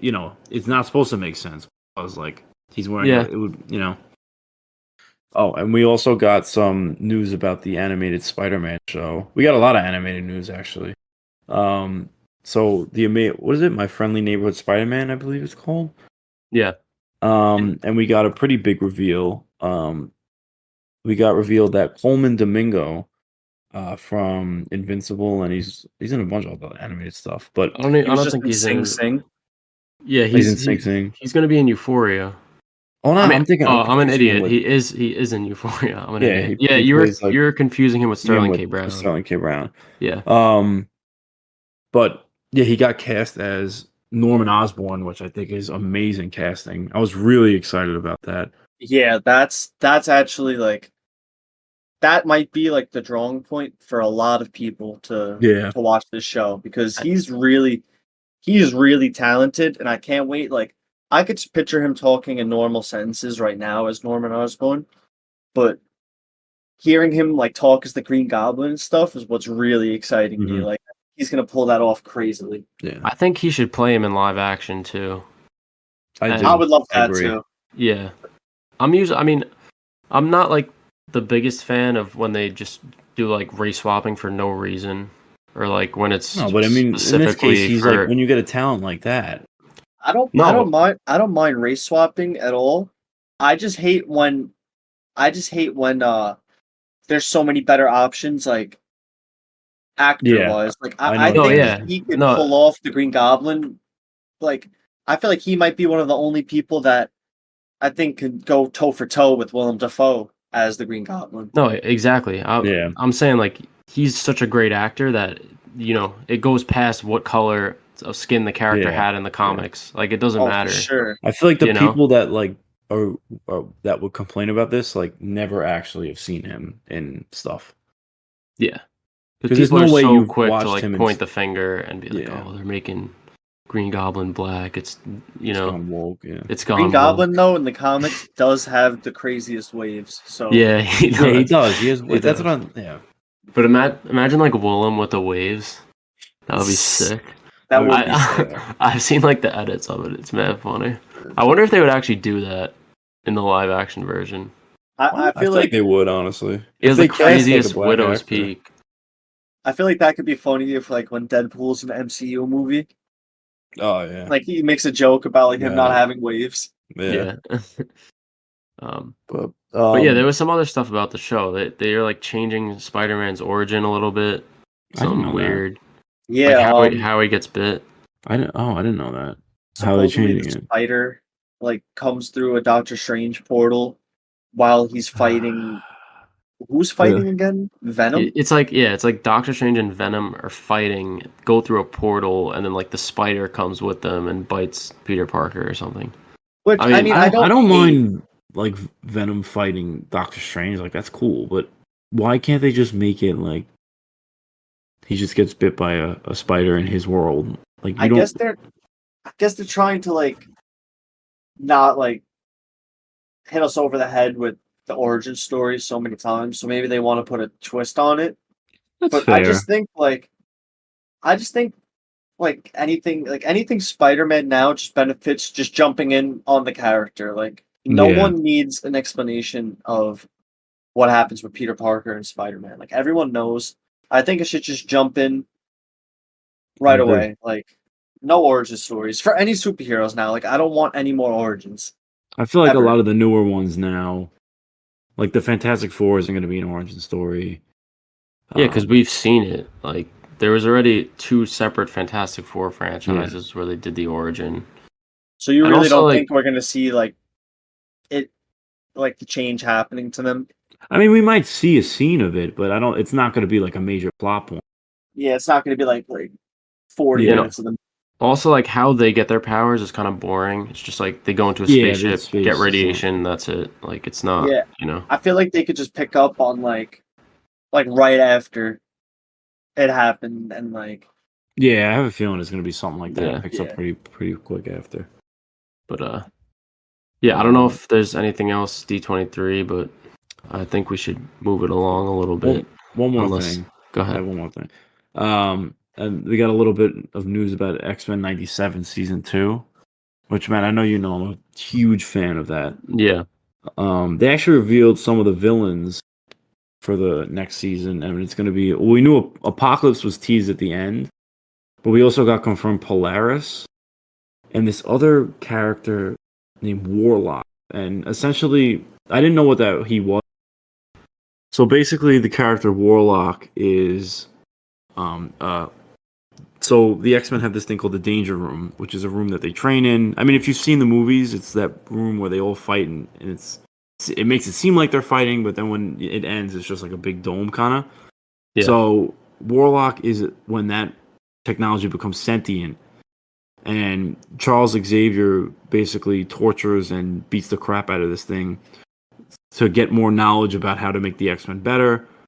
And so it kind of makes him resent the X-Men, Warlock. But it's a really interesting story. One, because that's just a cool concept for a villain.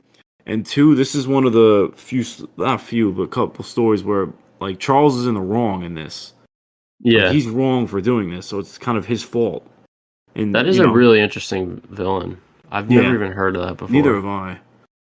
And then as we also got Polaris as well, which is another daughter of Magneto, similar powers to Scarlet Witch. I actually don't know who her mother is in the comics, but we're gonna get the Grant Morrison suits, which I personally hate, but some people love them. I think they're cool looking. They kind of look like varsity jackets. Yeah, Like they're not like high school. Yeah, they're not very superhero-y. Yeah. You think they're gonna do the Emma Frost one or no? Have you ever seen What? hers? Oh, the black It's like- one, like it's No. It's like an inverted X. So like the X is made up of her skin, and like Wait, what? the white is instead of like there being a white X on her, it's like there's no clothes making an X. So it's like very revealing. But that obviously is just something that came with the, when it was made. Honestly, they I probably doubt will. that. They probably will. They did they'll probably do it like a little more tame. Like look up the Goblin Queen, X-Men 97, and that's The like Goblin Queen. Madeline Pryor, her name is. Oh, they did something like. Oh, I see. So I don't think they're afraid to go like a little risque. But, Yeah, the only reason why I say it is because like that is one of the most revealing superhero costumes bro, I've ever seen. The Madeline Pryor one in the comics is like insane. Look it up. That's just like a piece of cloth. That's fire. They got to bring that back. They bring that in live action. No. Jokes. Yes, all jokes. Yeah, so I guess Yeah. we'll move on because we're kind of. Yeah, that was pretty much it. Yeah, we'll talk about like 2 other quick bits of movie news. Firstly, I wanted to quickly discuss. We got the first trailer for the film Saturday Night, which releases this year, October 11th. I'm really excited for this. I like Gabriel LaBelle a lot. I think the cast is great overall. Yeah. Rachel I didn't Sennett's know- in there. She's great. Willem Dafoe's in Yeah, it. I was gonna say I didn't even realize he was in it. and it's just like such a like it looks like just like a classic comedy. You Yeah. know, it doesn't, which they don't release as many nowadays of just straight cut comedies. But yeah, I mean, the main it's thing not pulling really me a straight into up it, comedy. I feel like it seems like it. I it's don't more know. like a like drama because The they're main advertising it thing, like they have 90 minutes or the show's never gonna. yeah, I don't that's true. That's true. I just love Gabriel Bell. He's like one of my favorite actors, know. Yeah, like up I and know you've coming been big on actors. him. Yeah, Yeah. I don't know if you've ever seen The Fablemans, but I have not, but I know you said him and he's in Snack Shack. You said which you yeah, really Snack like. Shack is great. Yeah. Um, Yeah. but yeah, Mike, did you watch the trailer or no? Yeah, I'm actually really excited for this. I'm a big fan of movies that like take place within the span of like an hour or like in the course of one night. Yeah. And I don't know, it's kind of giving me like Uncut Gems vibes of like how like anxious everyone is, everything needs to go Yeah. right. Like Yeah. and I just love movies that are like edge of my seat. Like Mhm. I love like stressful movies, movies that like don't let you rest for a minute. Did you ever watch Mother? No, I have Oh my not. god, dude. That's like Matt. We talked about that movie on this podcast. Matt recommended it, and Yeah. it's my favorite movie I've ever seen in my life.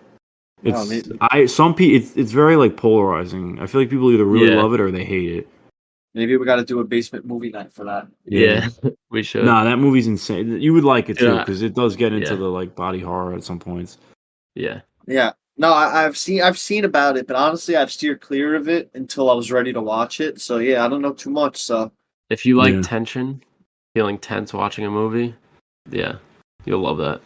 all right, Um, definitely. Bro, I remember yeah. like when we had to watch that, I literally had to pause the movie at like one point and like just like calm. Like my heart was racing so fast. And then I don't like Yeah. really get like you know me. I don't really get scared in movies a lot. Like hmm that was oh my god. Yeah. It's an insane film. Yeah. But yeah, But anyway. anyways, Saturday night looks like a fun movie. Yeah. Looks like a fun time. I'll definitely watch it when it comes out. So, all All right. Yeah, right. the last thing I quickly want to touch on, because this kind of is like throwing a monkey wrench into Your boy. who my favorite actor is going forward. So, if you guys listen to the podcast, you know how much I love Joaquin Phoenix. I think he's like the greatest actor, arguably the greatest actor of all time. It's still early, relatively early in his career to be saying that, but he is under some heavy fire right now because he was supposed to be in I forget the director's name. I don't know, I'm an idiot. Lucas Giacchino, right? No. No, I'm an idiot, but whatever. The director is not important. He was supposed to be in I think it was Todd something. I don't know. I'm sorry. Doesn't matter. So he was supposed to be in a gay romance film that's starting to film in 5 days. It was described as like an NC-17. It was gonna Yeah, go it was all out with this pushing the boundaries a little relationship. bit. Yeah. 5 days before it's filming, he drops out because he got cold feet. And apparently Yeah, I was gonna say. all the sets are built already. All the cast and crew is now out of work. And it's gonna cost up to $10 million in damages. By the way, you were right. It was Todd Haynes. Todd Haynes. Okay. Yeah, I knew it was You know Todd what? something, but sorry. You know what's even crazier about this is What? from what I've heard is like when he came onto the project, he's the one that kind of pushed for the like hard NC-17. NC-17 and like wanted that more presence in the film. So he's the one that like kind of initiated that, and then he backed out. So it's like it kind of Thing is, he always seemed like a nice guy. He seemed like he really cares about his craft. You can tell by like how much effort he puts into his that's why movies. like something is like it's very strange. Yeah. He's a very big reason the film even got made because he co-wrote the film and it's actually like a big reason the investors even funded it. So like it's very detrimental for any production where like they're days away from filming and he drops out. But then again, I want to play devil's advocate because I love Joaquin Phoenix. Like, if he's not feeling the role, like he's one of those guys who puts us all into a role. Mhm. So then again, I don't want to blame him for if he doesn't want the movie to falter if he's not like giving it like Yeah. If he's not his all. fully bought in, then Yeah, he's not gonna. He doesn't want to put out a performance that he knows that he's not gonna be like fully bought in. I get that part of it. I agree Yeah. with you. But at this point, I think we're past the point. 5 days before shooting. Yeah, I feel like I don't know, but also apparently there's other stuff coming out that he's known to have done this in the past. He was ready to drop out a Joker, like really close to shooting date, and somehow the directors convinced him to do it. So I don't know. This kind of just makes me look at him a little A little differently different, yeah. because he's Yeah, like for fucking sure. over so many people. Yeah. oh my god, hundreds of people are out of jobs now because and also I forget his name, but who is Co-lead? his co-star? Yeah, his co-lead. Yeah, like, I know. It's the this guy would from be Top Gun. this would be a career-defining role for him to get to work with Joaquin Phoenix. And Yeah. what sucks is like I forgot his name. It's the guy who plays Falcon in Yeah, he's in the MCU. He'll be fine. Yeah. But yeah. But out of all like kind of that crew of Top Gun stars, like most of them have got like kind of big roles, and he's the only one that really hasn't had kind of a pop off after, because he was cast as Falcon before Top Gun. Yeah, it was was like Danny Ramirez. Danny Ramirez, yeah. I think about everybody else from there, like even the guy who plays Bob. At least he's playing Sentry now. Yeah. You know, Are they Glenn even gonna go Powell. forward with this movie you know. at all? Like, are they going to try and recast it? No, they said recasting is not an option, and the film is canceled, which is crazy. Crazy. Wow, bro! Oh my Think god. about all the cast and crew that probably could have worked on other productions. Yeah, Now they're Damn, bro. they're out of a That's job. like- I just like I know more shit's gonna come out about this, but I feel like it's there not has to looking be good for something. him. No, I'm There not gonna has to be lie. something else. Yeah, but it's not looking good for him. Apparently, he's like on What- Hollywood's. He's like blacklisted in Hollywood right now. They're I saying like doubt it. any chances of him getting an Oscar nomination for Joker 2 are like out the window. Apparently, Oh, of- word. yeah, That's kind of crazy how that works, though. Like, Yeah, he could have that's kind he of could have like a bullshit. generational performance, and just because, like, yeah, he didn't do something too great. Yeah, like he didn't it's not like he raped anyone or like killed anybody or something like that. Like, you know how many people Yeah. that do shit like that and get awards? yeah. That's true. That's true. They I mean, gave listen, I'm not defending him. I'm not like, what he did is really fucked up. But it's They not. gave Roman Polanski an Oscar while he was literally fleeing the country, Yeah, so Yeah, like hiding out in another country. that if they're willing to overlook that, but this they won't. Yeah, because it has to do with their money. That's why. That's fair. You're right. You're 100% or right. Will Smith was able to sit and continue the rest of the Oscars. Yeah, after Evening. slapping someone in the face for no reason. I don't know. I Whatever. This is just this is very it's weird. interesting, and it also gives you a look at like it sort of makes you take a step back and realize like how much actually goes into a movie, how many other people are involved, Yeah. just from everything, bro. Think about even like the company that was going to supply food for the Yeah. I think the cast on set. Now, my friend, I have friends that work in building sets. Like if stuff gets canceled, like they're out of work. They don't work. yeah, fucked up. But Yeah, but all right, let's move on because we're running a little long on the episode. we'll get to a list.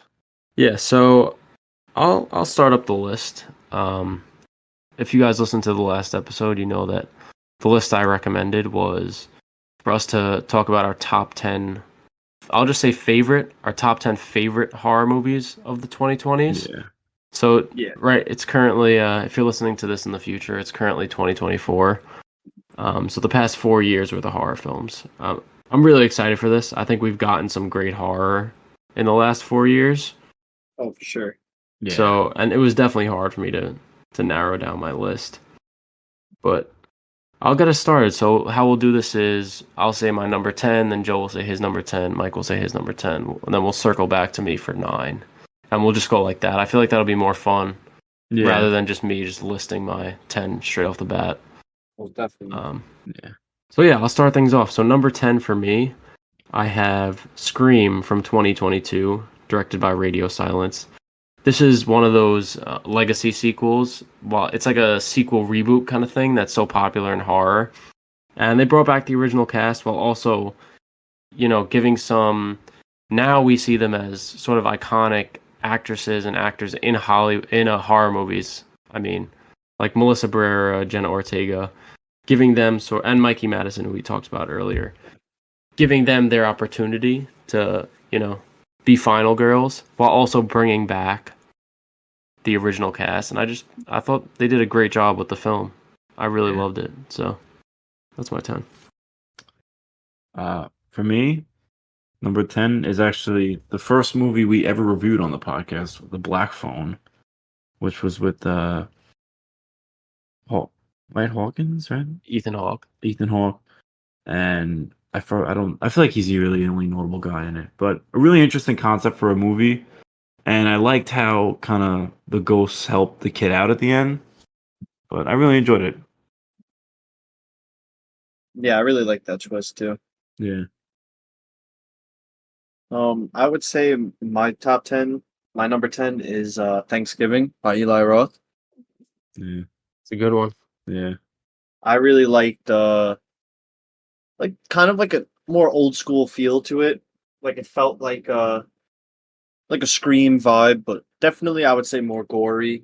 And I liked how much fun they had with it. Like they were very goofy and like it didn't take itself too seriously.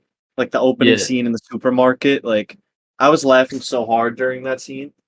Yeah. That's what I love about that movie the most, just like how goofy it is. And that Black Friday scene exactly what it is, and that Black Friday scene is so funny, but it also has like some pretty cool body horror in it Oh, at the for same sure. time. Like people's like ankles are getting split open and stuff. And Tim Dillon had one of like the funniest death scenes in a horror movie lately. Like I he forget was how pretty they funny. how'd they kill him, bro? He was in his apartment and he was with his dog and he was about to go on a flight and they just hack him in there. But Oh like his yeah, you're right. whole No, it was a discourse cat. on the phone was really funny. It was with a cat, right? And they Yes, catch the yes, cat the at the cat. end. Yeah, I Yes. remember that actually. And then Oh, the cat was like eating his head after, like licking his blood. Like I just love like campy, goofy horror movies. Yeah. Yeah. That Does he, one's like, he feeds the cat after, I think. yeah, he definitely like pets it, I remember. Yeah, yeah. Yeah. No, that was an honorable mention for me for Yeah. sure. But all right, moving on. 9th place, I have Crimes of the Future, directed by David Cronenberg, starring Viggo Mortensen, Léa Seydoux, and Kristen Stewart, among others. I love Cronenberg. I know this is a movie that's a little controversial, but I've seen it twice. I liked it so much more on the second time when I kind of like learned a little more about what the story was actually saying. I love the body horror, which is what Cronenberg is known for. And it's just like such a strange and weird idea of like what the future is going to look like and how surgery and medicine is used in the future. And yeah, I don't know. That's really all I got to say about I it. feel like I have to rewatch that. Have you seen it, Mike, or no? No, I haven't got a chance to see that, but I definitely am interested in like the synopsis of it. No, I actually really like Kristen Stewart. She was in a movie that's an honorable mention, Underwater. Oh I yeah, think that's a really Underwater. good. Oh yeah. I watched that recently. That's like a random Cthulhu movie for some reason Yeah. at the end. But Yeah. anyways, Joe, you anyway. could go ahead with your number 9. For number 9, I had the Hulu Hellraiser kind of, like you said, reboot, sequel kind of movie. The biggest takeaway for me was honestly Jamie Clayton as they don't call it Hellraiser in the movie. She's called the Priest, but it's like kind of like their version of Hellraiser. Or Pinhead, you mean? Yeah, Sorry. I mean, I'm sorry. Yeah. I don't know why I said Hellraiser, but she does a good job of like standing out on her own and doing her own thing, but also paying homage to like the original. And I thought it was a good balance of both. And they recently announced they're going to do a sequel? Yeah, I think David Bruckner directed it. He talks about how they have sequel ideas and they're going to go through with it. So I'm excited. I thought she was great as well. Me too. Anyway, I would say my 9th is. I think a lot of people would have this higher on their list, but for me, it's Evil Dead Rise. I really enjoyed it. I'm more of a fan of like Fede Alvarez's take on Evil Dead, even though I love the originals, but yeah, no, it was really good. I was actually genuinely creeped out at certain points. The effects were great, and the gore was great. And we actually talked about this not too long ago when we watched Terrifier 2 together. But Joe had said like it was a perfect mix of like the goofiness of Evil Dead and horror. So Yeah. yeah, and I really like the performances of everyone in that movie.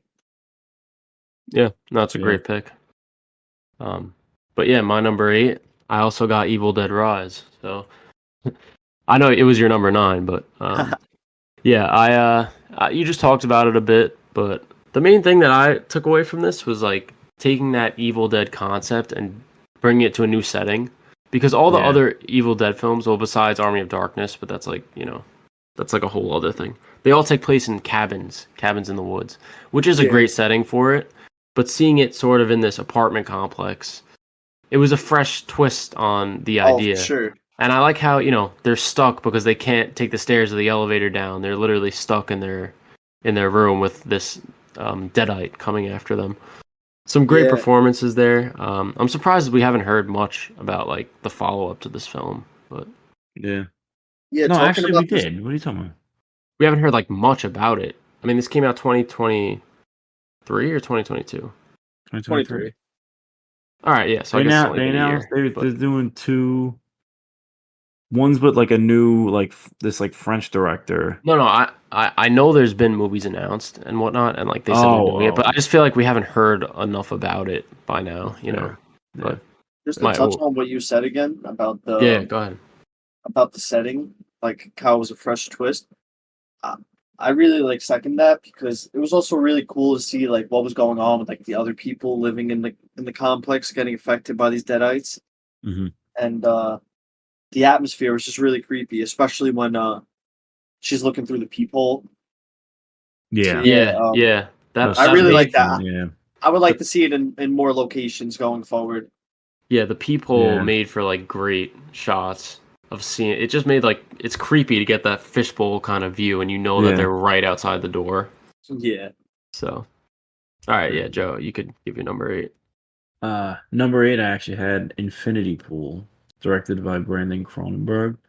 Nice. Great performances by Alexander Skarsgård and Mia Goth, but I feel like I don't know, it's very out there. But the performances for me, what makes it like such a standout horror movie. I feel like it's so hard to get.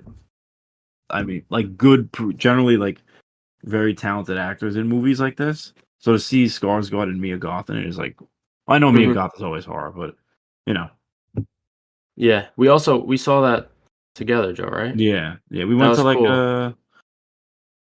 what was it, like a You know what's premiere funny? I think Mike, you actually were there when we went to in Regal Union Square for the Mia Goth and Skarsgård Q&A. Were you there as well? Yeah, me Yeah. and Oh Joe my were god, there. yeah.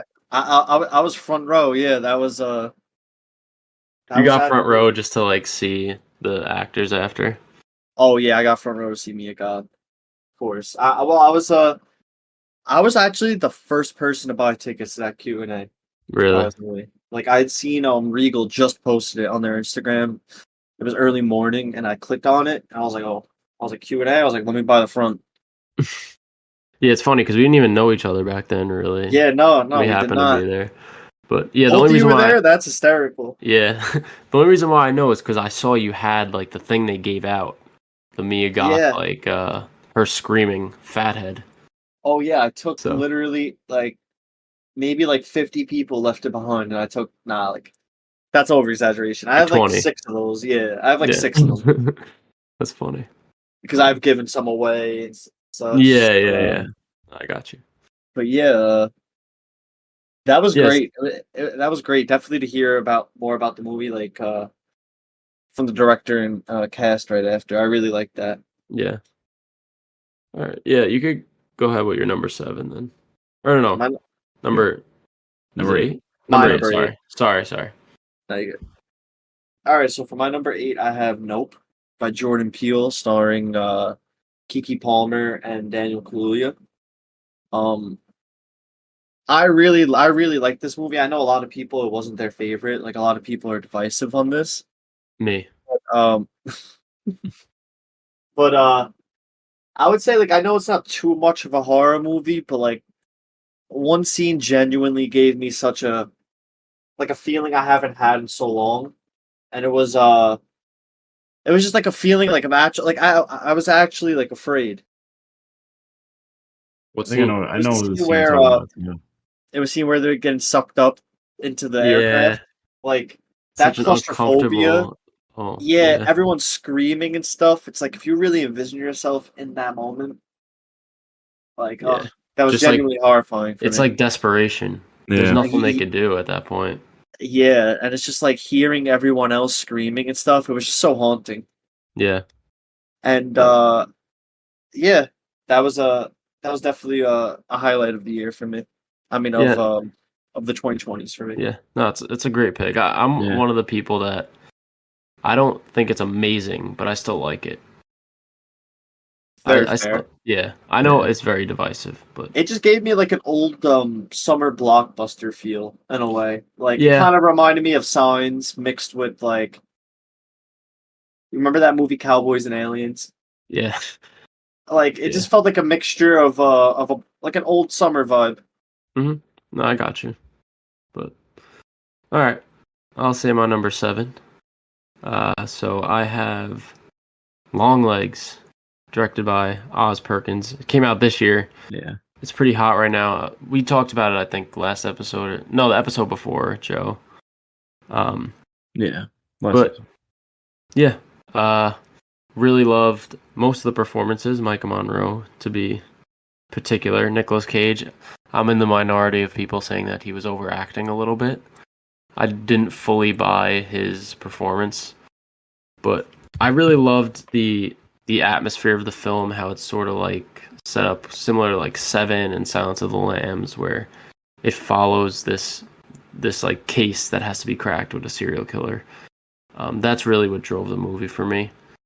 Definitely have some issues with the plot and like what I said about Nick Cage, but there's just so many memorable pieces of imagery and scenes in the movie that it still holds up as like one of the best movies of this decade so far.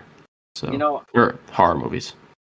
I see a lot of people talking about Nicolas Cage and overacting, but I feel like right now he's in like the perfect lane of like movies to where his style of overacting like it works in his favor. And but I do agree like at almost every screening I saw, everyone was laughing when he bursted out singing. Yeah, Like it kind of takes you out of it a little. But then again, like on my second watch, I was like, if some creep came to my house and sort of bursting out into show tunes, I would be genuinely creeped out. So yeah. I go No, back and forth with that. yeah, I mean, I get it. Like, it's supposed to make you feel uneasy, but if Yeah. you're in like a packed theater and everyone's supposed to be on the edge of their seat, like tense, I should be able to hear a pin drop during a scene like that. Yeah, If people yeah, just yeah. start laughing, it's like, like I don't Yeah. know. Yeah. But all right, yeah, Joe, you could give your 7. Sorry. 7 I actually had X.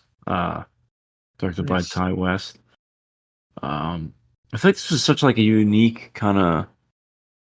It kind of reminds me of Texas Chainsaw Massacre, and not obviously the plot, but kind of the setting of the movie because it's like supposed to be kind of down south.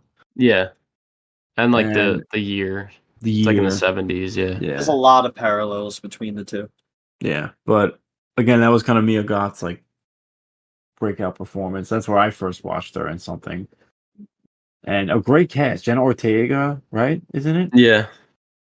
Jenna Um, Ortega's in there. Mr. Kid Cudi's in there. Cuddy.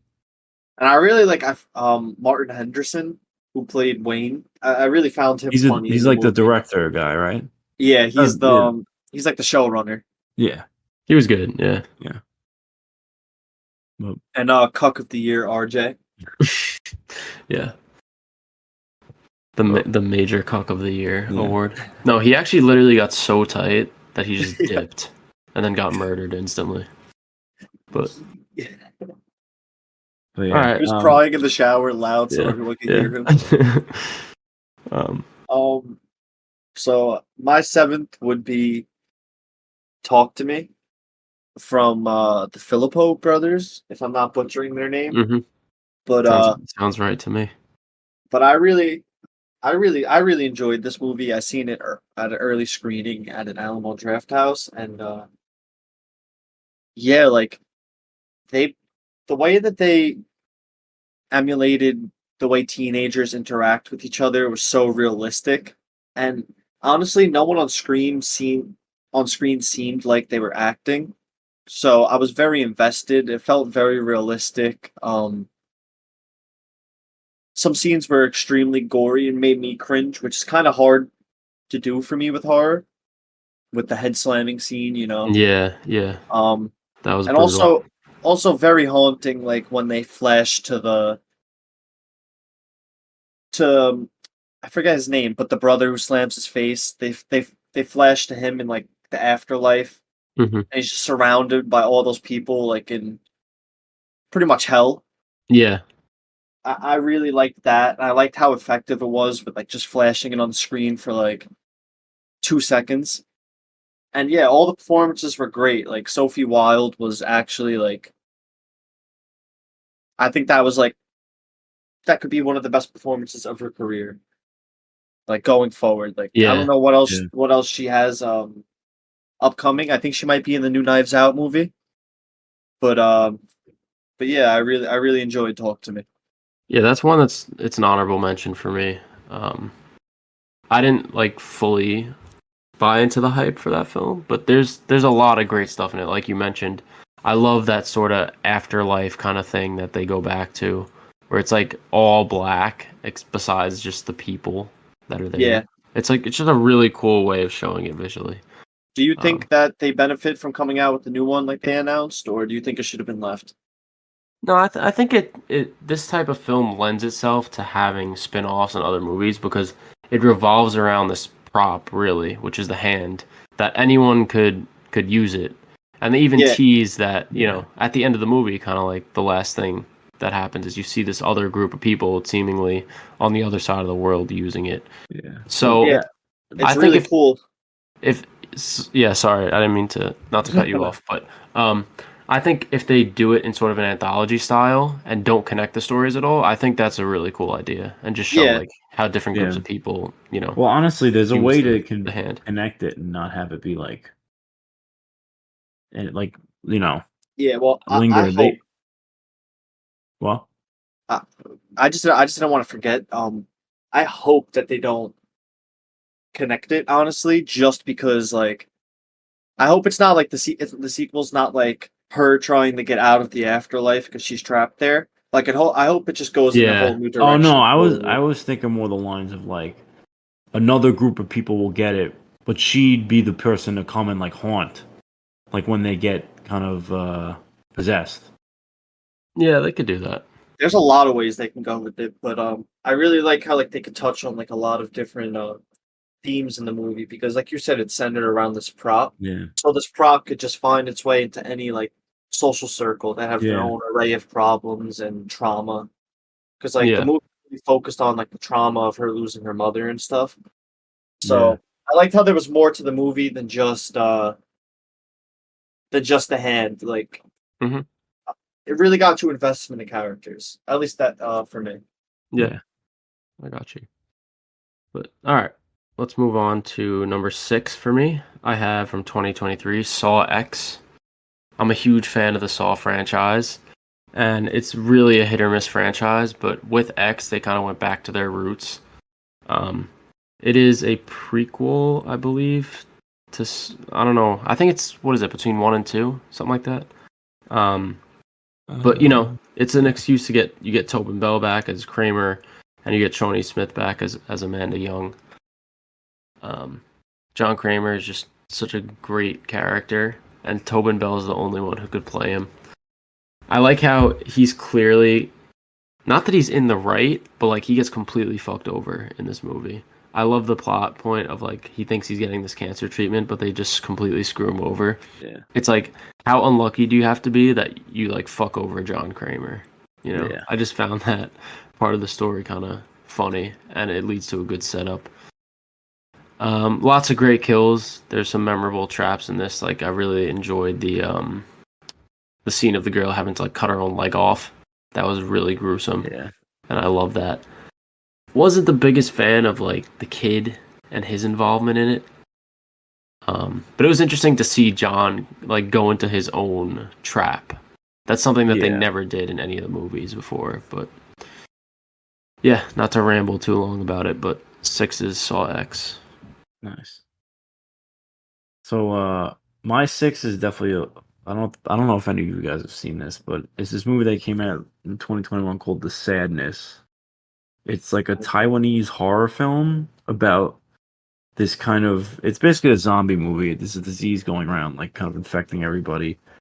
But it's like one of the most violent, bloody movies I've ever seen in my entire life. And like there's something about like they make all the zombies like well not really zombies, just like infected people like smile. They all have like huge almost like how the smiles are in the movie, like smile, like that, like kind of like that evil kind of grinny. And it just makes for some like really good kind of scenes with the zombies interacting with people. Not zombies, I keep saying zombies. Yeah, whatever. They might as well be zombies. Yeah. I've heard of that movie, and I've been meaning to check it out. I just haven't got the chance. But yeah, I definitely like know it, and I know it has a reputation. So Yeah. I would say this is 7th? 6. Oh, 6. All right. So I would say my 6th is Bones and All by Luca Guadagnino. And yeah, there was something that really stood out about this movie with me. It was just very like the subject matter is so heavy, like cannibalism and like them being on their own, like shows how it's affected their families and stuff. And it's so like brutal in ways. Like they shoot these like gritty and like disgusting scenes like so beautifully. Like Mhm. this has some of the best cinematography I've seen in years. And yeah, like some of the scenes where like the end scene where Timothy Chalamet dies. It was just so bloody and gritty. It's hard for me to explain. Like Yeah, Yeah. I didn't love it. it's just one of those movies that's like I don't know. I just got lost in their world. Like I don't know why. Like like really good cinematography can just do that to me. Yeah, I got you. I didn't love that ending though. I can't lie. I just thought it was a little too much. He's talking about just eat me, bones and all. Like They did it. They said it. yeah. Yeah, definitely has spawned like a lot of really weird fan fictions. Yeah, I'm sure. But all right, let's get into our top 5s now. Yeah. This is where the real big horror hits are gonna come in. So my number 5 is Pearl, directed by T. West. Spoiler alert: it's not my favorite of the trilogy, so there's more T. West coming later on. But yeah, it's a prequel to the movie X. It stars Mia Goth. I think it works less as a horror movie compared to X. It's definitely a slasher, but there's not as much of those elements in this film. The main reason why I like it so much is just Mia Goth's performance. That monologue at the end is still one of the best monologues I've seen in a movie. She talks directly to the camera for maybe like 6 or 7 minutes straight without a cut, Yeah. and you could tell she just puts her all into this role. So yeah, if you haven't seen Pearl by now, go ahead and give it a watch. But I don't got much else to say about it.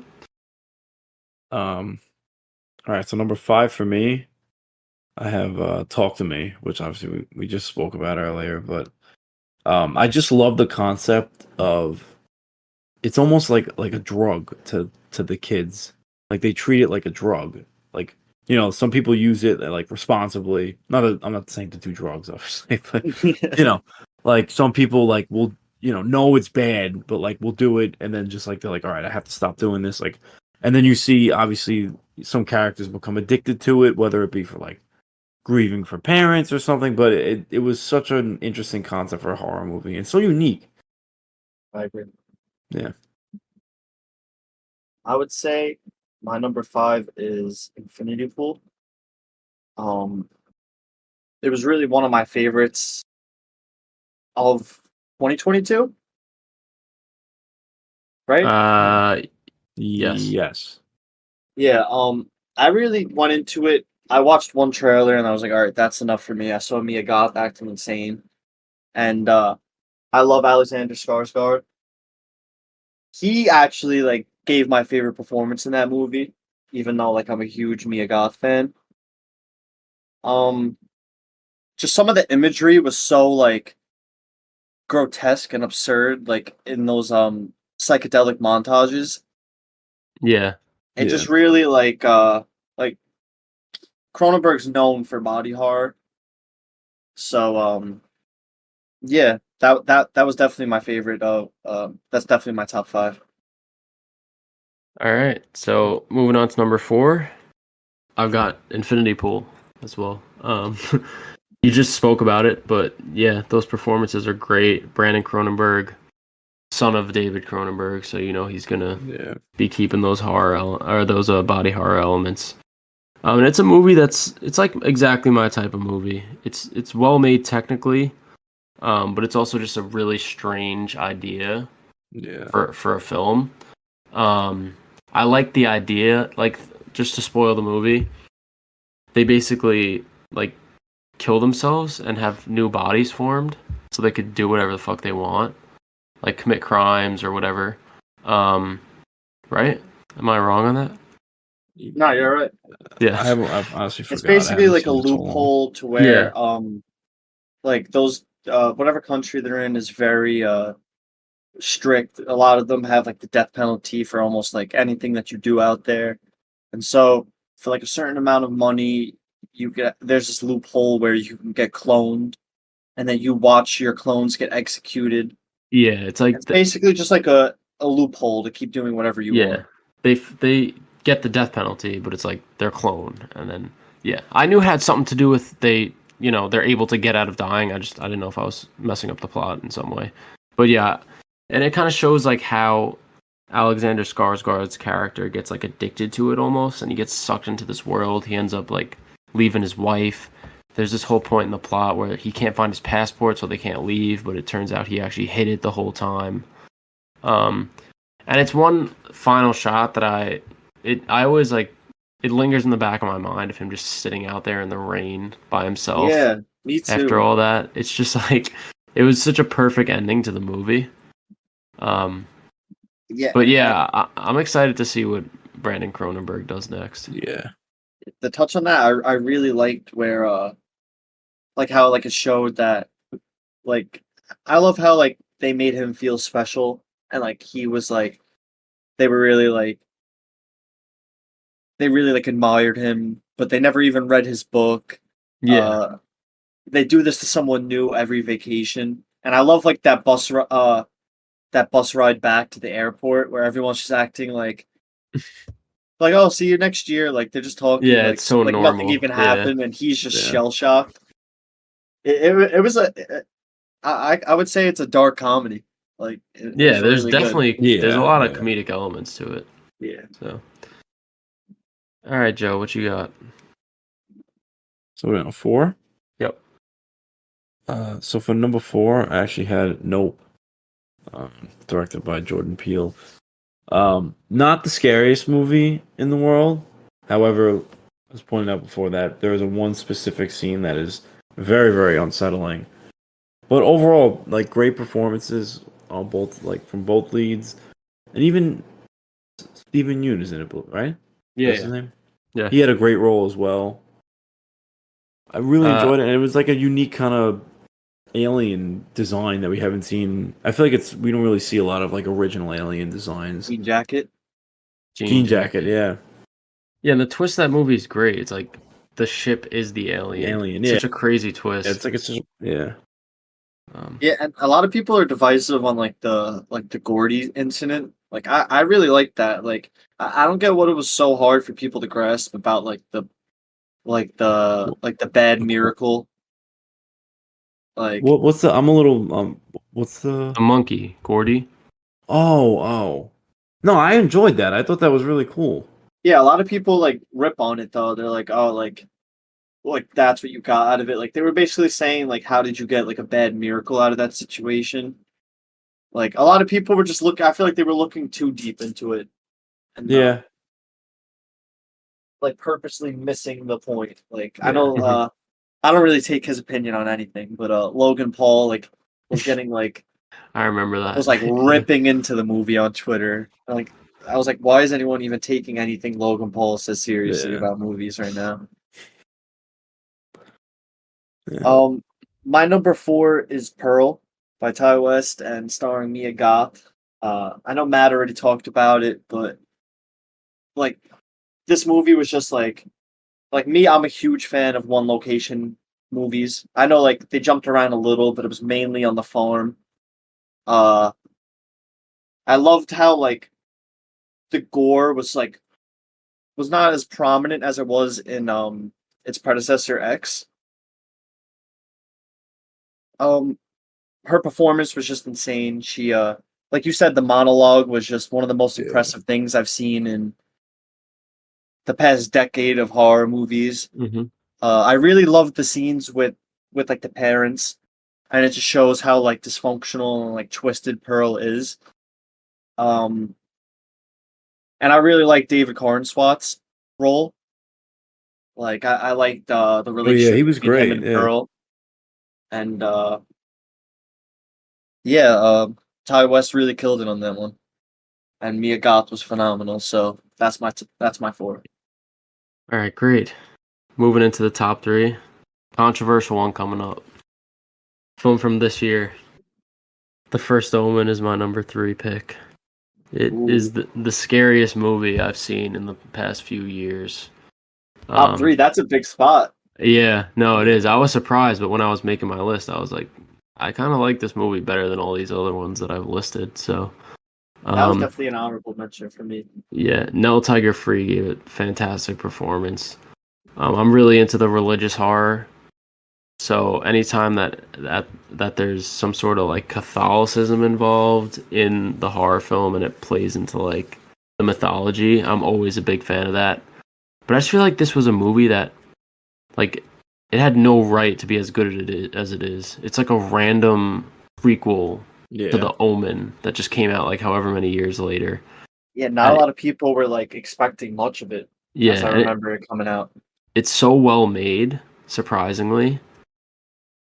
I don't know. I just don't know like how this movie was so good, but it's one of those that there's like multiple scenes that are just gonna stick with me for a while. One being the scene of her in the bad room, quote Yeah. unquote.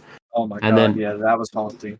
yeah, so scary. And I was literally like hiding in my seat in the theater. But the other scene, like that, not the birth at the end, but that other woman that gives birth, and it shows like the claw coming out of her. Oh yeah. Such a Oh my crazy God. visual. I'm surprised In they a got movie. away with that. I know for rated R. I mean, you're not really supposed to show like that. Yeah, But and if not me, like probably one of the best opening scenes in a horror movie in years. yeah, Yeah. definitely. That was such a just the way that he smiles after, and you see like the blood running down his teeth. Oh my god. Also, Ralph Ineson, who plays, he's like the male lead. Such a great voice, Oh, and he's yeah. gonna be playing Galactus. Galactus, yeah. Um, Oh my And he God. looks just like the priest in the original one too. yeah, he does. It's kind of weird, but yeah, that's my controversial number 3 of this decade. So Well, I don't really think it was that controversial because I had the Yeah, first no. moment as 3 too, so I don't know why you thought that was. I mean, yeah, you pretty much summed it up. The performances are fantastic. It has some of the best scare scenes like I've seen in the last, at least this year, in the last couple of years. I don't. It's definitely not as scary as it was for you. For me, I feel like, but still compared to a lot of the movies that came out this year, it was a lot of moments. I was like, oh shit, like this is actually scary. Like the danger room is really not danger room.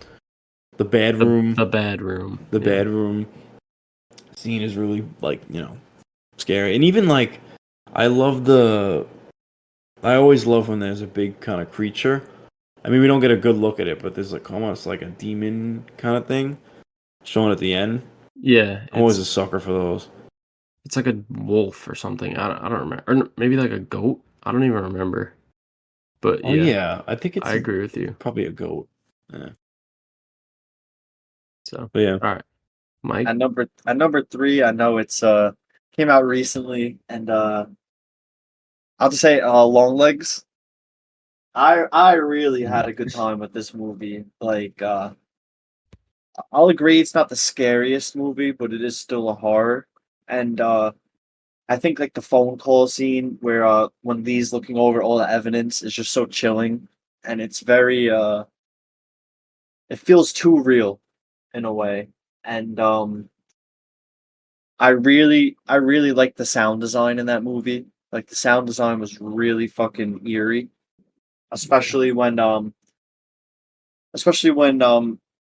you see Longlegs creep into Lee's house and leave the birthday card for her. Yeah, that was the Yeah. scariest scene in the movie, in my opinion. And I just really loved I love like murder mystery movies, so I just really love like following Lee Harker and Agent Carter along on this mission, and I really loved that third act. Like I loved Blair Underwood's performance. Like I think like we have to give huge props to Micah. Like she had an insane performance, but I don't think enough people were talking about Blair Underwood. I think he's like a very solid actor in a lot of stuff that he's in. So yeah, no, Yeah. like I love this. Like this is like a weird take, but I would love to see like a mini series or like a prequel or something, just like focusing more on like other houses like the mom has visited and or maybe even like Longlegs, like you know how he was doing it before the mother took over for Yeah, him. Oh yeah. Like yeah, and I know you said Nick Cage overacted a little, but I was really like entertained by him. So yeah, Longlegs is my third. all right, that's a fair take. Um, so my number two is the film X, directed by T. West. We talked about it. It pays its homage to Texas Chainsaw Massacre in many ways. Um, I love that it's just a more straightforward slasher film compared to Pearl. Yeah. I love the music in the movie. I love a lot of how the movie's shot. There's lots of interesting camera movement. Um, and yeah, I don't know.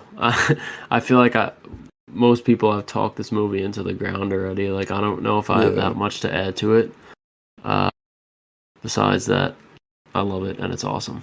And Jen Ortega is awesome when she screams in the basement. It's probably my favorite moment of the entire trilogy. But yeah, Really? that's my number two. Yeah, That's her favorite moment in the entire trilogy. you got something better? Yeah. All right, what? When she at the end of Pearl, when she follows the the monologue in Pearl. Yeah, but that's more than a moment. Okay. But fair enough. Fair enough.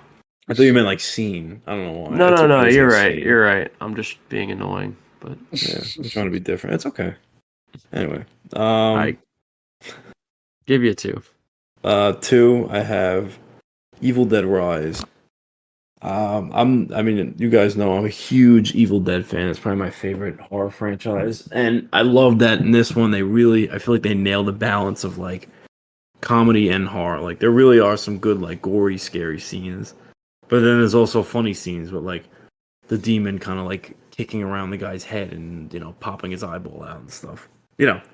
So I enjoyed the balance the most part in my opinion. And honestly, this is the first time they've ever really like characterized like the kind of demon per se. I feel like in all the other ones, it's just like a random person. So I really enjoyed that. Yeah, no, that was definitely something that's like a takeaway in compared to the other films. The Yeah. Deadite actually has like personality and is a character. So, all right, Mike, number At two. number two, I have Barbarian. Wow. I went yeah, I know. It might not be. I don't even think it probably hasn't made your guys' lists. I don't think you would put it at one, Matt. But No. but I don't know. It just reminded me of like an older movie.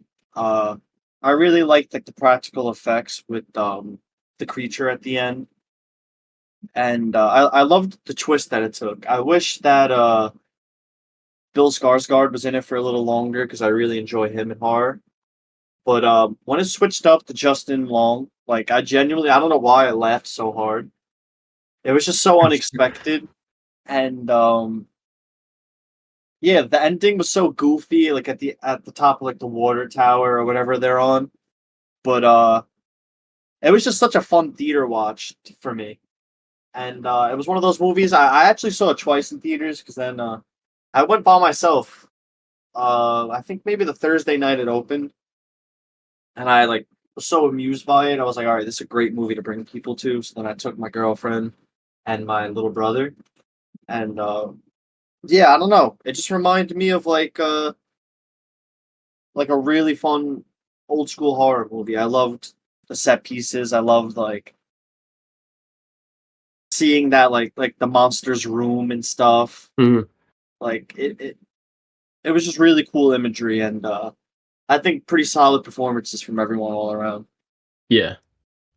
It's I don't know. That's like a 6 out of 10 movie for me. But I still like it. But I know a lot of Me, people love it. So I just go by like sometimes like I could say there's definitely better like technically better horror movies than that, but for me it's just like my experience watching it is how I rank it. yeah, no, 100%. No, yeah. Definitely. I'm not saying I'm right. My No, yeah, rating yeah, could yeah. easily be so off, but Yeah. no, it's I good feel that like we it's have like a differing. spectrum. Yeah, it's Yeah. good that we have differing opinions because otherwise it would just be boring if we all had the same list. But all right, I'm ready to reveal my favorite horror film of the 2020 so far, and I think it's the best horror film. And what's crazy about this movie is it's probably not even on any of your guys' lists. Um, and it is the French film Titan, directed by Julia Ducournau. I'm pretty sure that's how you pronounce it. The director Is of that the lady Raw. that? Oh, what? That's your favorite horror movie? Yes, bro. This movie is amazing. It basically has the premise of this girl. All right, this is gonna sound weird, but Yeah, it's this girl has sex with a car and gets pregnant, and then births the child.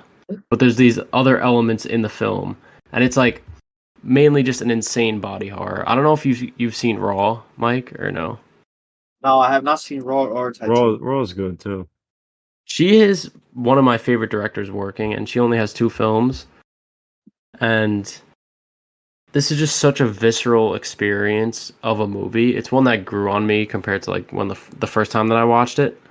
Um, and yeah, it's very hard movie to explain, and very hard movie to sort of talk about its central themes in a cohesive way. But I think it's the most different and most out there and experimental horror movie of the past I don't know how long, and it's kind of something that I value a lot.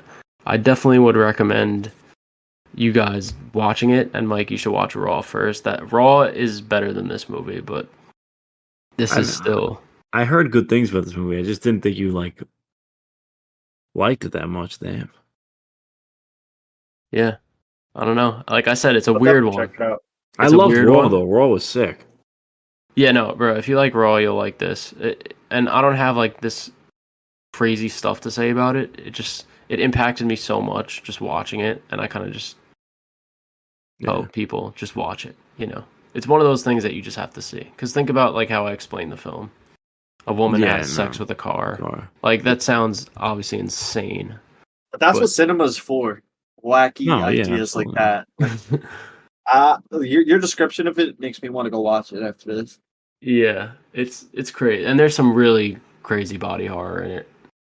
Great kills, and just like weird imagery that doesn't necessarily have to do with kills, but it has to do with like body horror. So yeah, go check it out. But that's best horror film of 2020s, in my opinion. Yeah. My number one.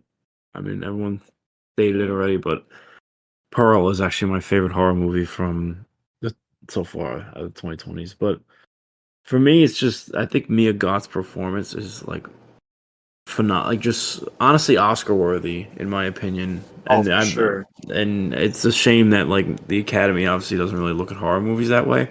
But just like I mean, alone that the sequence at the end, but not even that, just the whole like her interacting with people, just her way of just snapping to like crazy, like the scenes with her with David Cornswell, where like she's all, what is it? She brings him back to the barn or something like that. Why are you And, like, leaving me? If I did Yeah, you like nothing that, wrong, I thought like you she liked just me. snaps, like well, yeah, but Was that Mia Goth? Did she just join our call?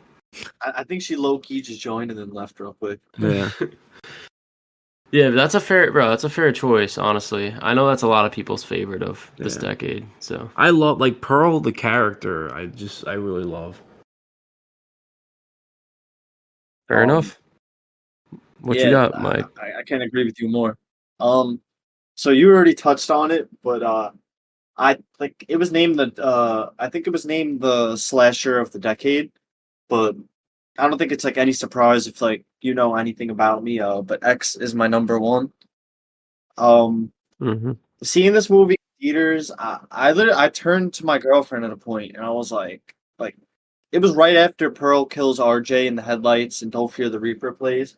I turned to my girlfriend and I was like, I fucking love this movie. Like I haven't finished it yet. It was just genuinely like I love the cinematography in it. I love the scenes of Mia Goth in the lake. Like I'm just really like I said, I'm a sucker for imagery.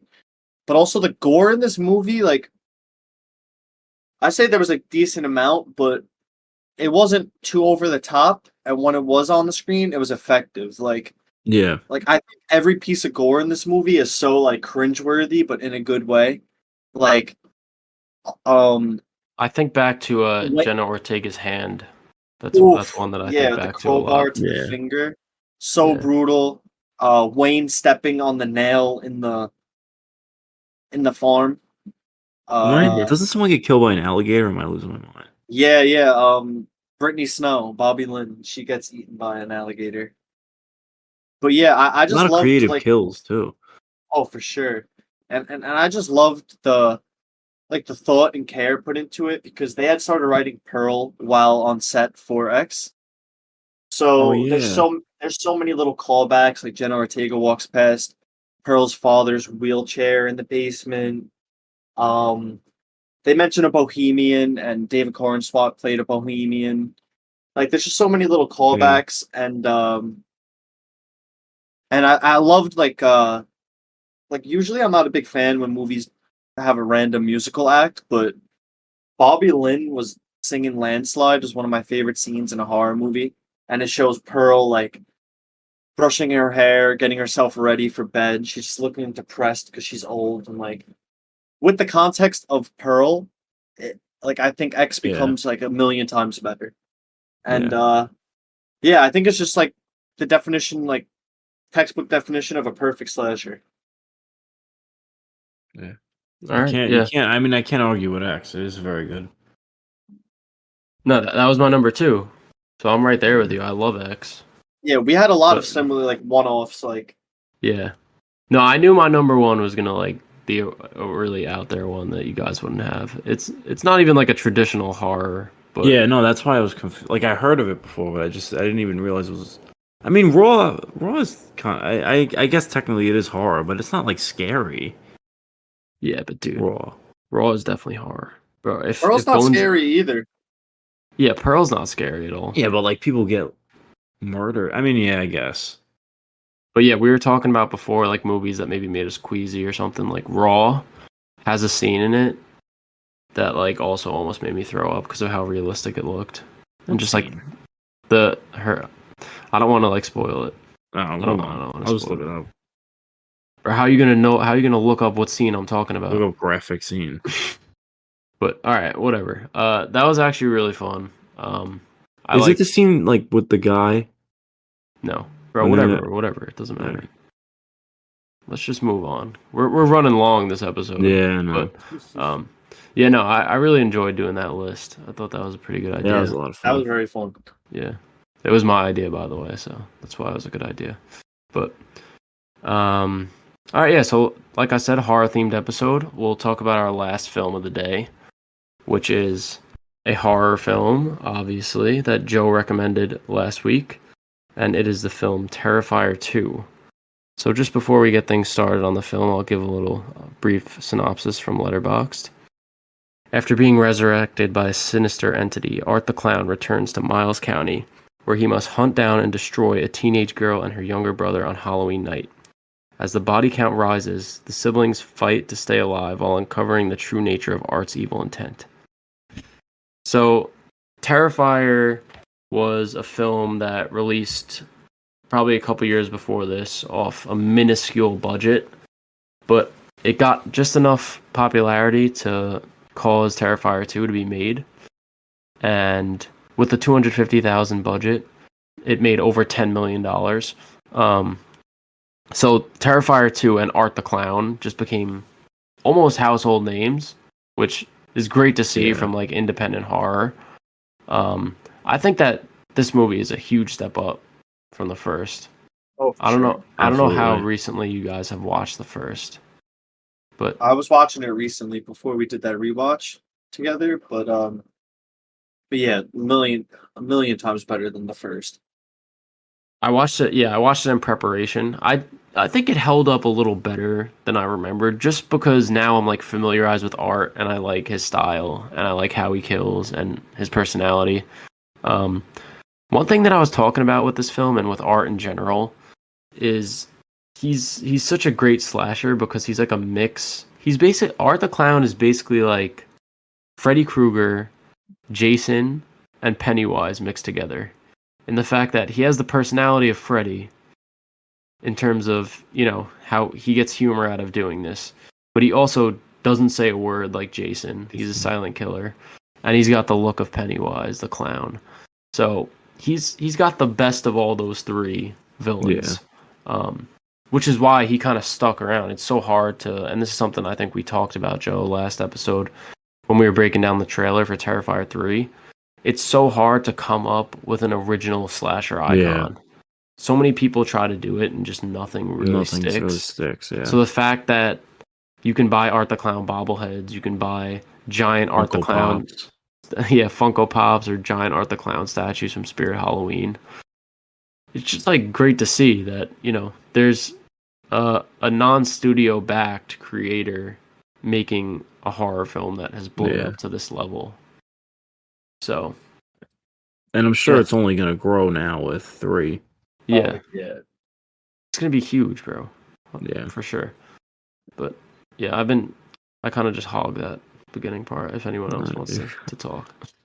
One thing I love about Art is just a lot of his kills are very like I mean, it sounds stupid saying it, but violent. Like compared to the other killers, I don't know how to explain it. There's just like a brutality to it. Yeah, it seems like he purposely goes over the top in killing them. Like Jason, he'll slice someone's head off or whatever. Like he'll make sure to kill them. But Art's like killing them isn't enough. Yeah. I gotta pour salt and bleach all like over them. mutilate their body. Yeah. Basically. And that's something that, you know, Damien Leone is able to get away with because of the lack of the studio backing. He doesn't have a studio in his ear saying, you know, we don't want to see this in our movie, which I think is definitely a benefit to doing it independently. Yeah. But yeah, what about you, Mike? Any thoughts? Yeah, I really love like about the whole Terrifier series. I love their love of practical effects and like you guys said, just really over the top violence. Like in a way, like a lot of people are repulsed or like get mad at movies like this and say it's just like torture porn. Mhm. But it's kind of cool to see, like you said, he's like iconic now. So it's kind of cool to see like over the top and like really like brutal killing, like be celebrated in a way. Like I know that sounds crazy to say, but like in horror movies, like a lot of people shy away from like the Hostels or like the Saws. Yeah. I feel like if anything, like I know Saw is one of your favorites, and of course it's iconic. Like, but I feel like Terrifier has a chance if it keeps going in like surpassing Saw. Like I could see or being like in the same conversation as Saw, because I feel like they could just keep going with art. Like, Yeah, definitely. like Because that character is what this franchise is. As long as you have that character in the film, people are going to care and they're going to want to see it. yeah, like look how many people adore Saw, like you, and that's like machines and traps. Yeah. And Yeah. but you combine the both, you have an iconic clown figure. People love his look, like Yeah, but I going like over the top with this gory stuff. It's just it's a very like he's very scary looking too. So I could like a I lot of love people yeah. get scared. I love I the just- smile. yeah. Oh yeah, it's so I just sinister. I went on Google. I was just curious, and I looked up horror icons, and he's on like the Google list. Like, Art the just Clown. scrolling through. Yeah. Yeah, I mean, he's at that level. It's crazy. yeah. But Like before, I looked up lesser known horror icons, and he wasn't on that. So I was like, oh shit, like damn. he's upgraded. Yeah, But yeah, just aside from Art the Clown himself, to talk about this film a little bit, there are definitely negatives of it. First of all, Yeah. it's fucking like 2 hours and 10 minutes. There's no need for that. It should be Yeah. 90 minutes. Like, maybe absolutely. 100 minutes. It's too long. Yes, there are some iconic characters in it. The final girl, Sienna Shaw, played by Lauren Lavera. Great. She does a great job in the role. I really love how towards the end of the movie, she's like basically like fist fighting with Art. Yeah, And she's covered in blood. She gets like fucked up. I like seeing that in a final girl. But to be honest, her relationship with her brother and like their family drama, I could not give less of a fuck. Like, show me more of Art and like them fighting, because that's like we all know why we're here. We're here to see Art murder people viciously. Like, why pretend like people are gonna care about the story and these characters?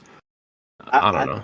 Yeah, I feel like it's definitely necessary to have like the family and characters interact, but I feel like it could have been shortened. Like their scenes, like I feel like they dragged on a little too long.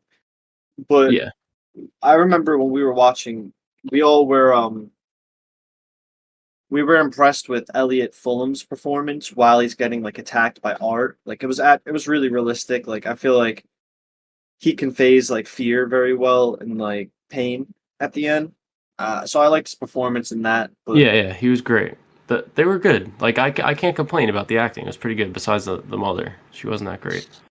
Sorry, I know I sound really harsh, and I want to say that I literally could never make a better film or give a better performance if I tried in my entire life. So I don't want to take You're allowed anything to have an away. opinion on it. no, No, yeah, you're but- allowed to have an opinion. I don't want to sound harsh, But yeah, I just feel like a lot of that stuff was unnecessary. Like, and if you're looking for ways to cut the story, definitely first thing I would do is scenes where it's like just the brother and sister talking to each other, or just like the family drama. Like, I feel like we're not here for that, Yeah. Yeah, I remember we also mentioned I wanted to highlight like the cashier's performance at the Halloween store. Yeah. Yeah, That he's scene, good. like I really enjoyed that scene. Like he seemed really realistic. Like it seemed like someone working in Staten Island, like Yeah. at a Spirit Yeah. Halloween, like how they would react. So Yeah. And no, Uh, just since you mentioned that, I'll just say it. My favorite scene is that scene set within the Spirit Halloween type store.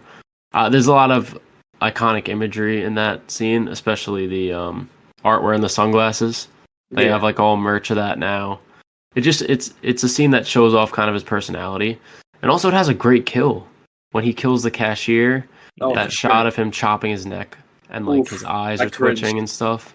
That was a great kill in the movie. And also it's kind of like his first interaction with Sienna, where she's like, is this guy like actually Art, or is he just someone dressed up as Art? I thought that kind of dynamic between them was interesting Yeah. to see. So I don't know if you guys had a favorite scene. It's probably not that one, but Yeah, I'm sure like we all could say like the over the tops the bedroom scene. Like that's a lot of people's favorite scenes. But thinking back, like we also talked about this when we watched the movie, but that dream sequence was really cool. Like we were talking about how we really liked scenes Yeah. like that set was really cool and it was just so over the top and goofy. But it works because it's a dream and like everyone knows like we have weird dreams all the time. And yeah, yeah, that was a brutal scene, and it was just really cool. Like yeah, that had I a lot really going enjoyed it. for it. That scene, it had Yeah. like a great setting. The practical set was really cool. It was also very funny. It was a very funny art scene when he just like pulls out the Tommy gun and starts spraying everyone down. So out of Uh, nowhere. yeah, I like the goofy little song they had. I can't Yeah. think of it off the top of my head, but it was catchy. It It was like a definitely was twist. catchy. It was like a twisted Yo Gabba Gabba or something. Oh, it was like Yeah, uh, yeah, I um, forget, bro. But it was good. What, Joe? You got Oh, something? something the clown. My favorite scene was actually I love the ending kind of sequence in the haunted house. I thought that was really cool. And they have like all like kind of the animatronics and stuff like that. Yeah, I don't to know. And set up that ending in that I know it's a setting little is really cliche, cool. but like whatever. No, I thought it worked. Yeah, no, it works. But I'm Yeah. saying Oh, the it's not song like. song was called Clown Cafe, by the way. Yeah, yeah, Oh, I Clown knew it was Cafe. clown something. Yeah. It's like something, the Clown Cafe. Yeah, Yeah. no, Come on, that something like that. yeah, that was a fire song. Yeah. But yeah, I'm surprised none of us mentioned. I didn't mention it because I thought you guys would have it as a favorite scene, but that bedroom scene, Oof. Yeah. one of probably the most brutal kill. I think it's got to be the most brutal kill I've ever seen by like a killer in one of these Yeah. movies. Yeah. I don't know. Now that In a Violent Nature came out, Yeah, that definitely rivals it. That Yeah. maybe like the listeners can let us know like in the comments yeah, what they think is worse, the Art the Clown's bedroom scene or the that one scene in Violent Nature, yeah, it with the could go either chain pull. way. And I feel like art, just like Yeah. I feel like making it into torture with like just the the salt and the salt bleach and is the blue. just so Yeah. unnecessary. He's like rubbing it on her back and stuff. Um, it's actually funny. I was looking up some of the like just behind the scenes stuff of the movie. Apparently, when David Howard Thornton, who like plays Art the Clown, that scene where he, she's completely mutilated. She has one arm and she's like in the bed with her scalp ripped off when the mom comes in and she opens her eyes and she's kind of like moving, whatever. That was actually like a puppet that they made, and they CGI'd her eyes to open up on that. But David Howard Thornton, when he saw the puppet moving in that scene, he said he like got sick to his stomach and like almost had to stop, which is pretty crazy. I mean, if you're the Yeah. guy who's playing art, like you're gonna see some fucked up shit. Oh, But for sure. Yeah. he's great in the role. He really is great. Yeah. No. I haven't seen The Mean One, but I know he plays an evil Grinch as well. He's gonna play an evil Mickey Mouse. Steamboat Willie. Yeah. They really He's the only typecast reason I him have well. like some kind of interest in that. Yeah. But yeah, so they also introduced the aspect in this movie. It is a little bit in the first, but like Art isn't just a man in a clown costume. He has some sort of supernatural element to him. The first movie, he shoots himself in the head with a gun and survives. Like he goes to Yeah. the morgue and then walks out. And then this one, he gets his head chopped off, and then it gets birthed by the only remaining survivor from Terrifier 1. That Like was a this, really cool scene. yeah, it was cool, but it's like, what is happening? Like, I want some Yeah. sort of explanation of how art works. Like, what is his deal? I guess maybe they'll touch on it a little in Terrifier 3. I feel like 'Cause they're gonna right- be like, oh, Right oh, now, he's just a head. So, we'll see how he gets his body back. Or maybe they'll just not explain it and he'll just show up. I yeah, also film. They're really just not gonna explain it. I also really like the scene in the laundromat where like it reveals that the little pale girl is just in his mind. Yeah, Yeah. yeah. And then the one guy who sees him and he's like, "What the fuck?" He ends up Yeah, and just then dead. he's squeezing all the fucking blood out of his clothes and he's mopping up. It was just funny. Yeah, yeah. Um, but yeah, overall, I mean, the film's pretty simple. It's basically just following, you know, art murdering Yeah. people. I don't think the story is like anything to write home about. Yeah.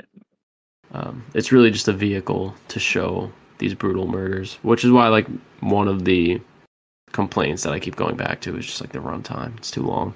Yeah. I think Terrifier 3 should be like a 90-minute piece, but Did they reveal the runtime yet? probably if I went and looked, but I don't know. Let's see. What do you think it is, man? I would hope it's in the 90s, but I don't think so. I have a feeling it'll be less than 2 hours though, because I think that is a pretty common complaint that the movie's too long. Never mind. Also, I That's see not a real. post. I see a post on Reddit talking about I don't know the legitimacy, but um, Terrifier 3 made with fans' criticisms in mind, and then it says shorter runtime. Okay. Terrifier 3 is going to have a runtime less than 2 hours. Yeah. Okay. Damien Leone revealed that in a recent interview. All right.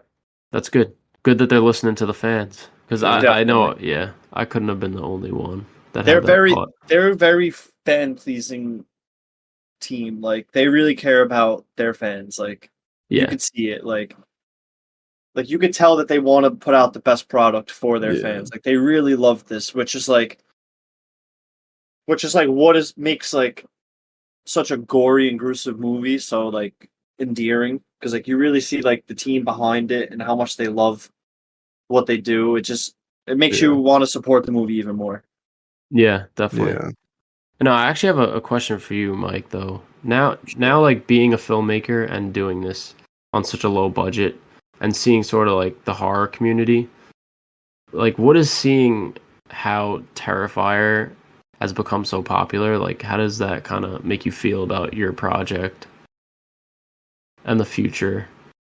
I think it makes me feel very positively towards the future of my film career and my project just because seeing how like supportive the horror community is and like a lot of these movies were crowdfunded like the first two um the strong fan reception like really made it possible for them to continue with movies so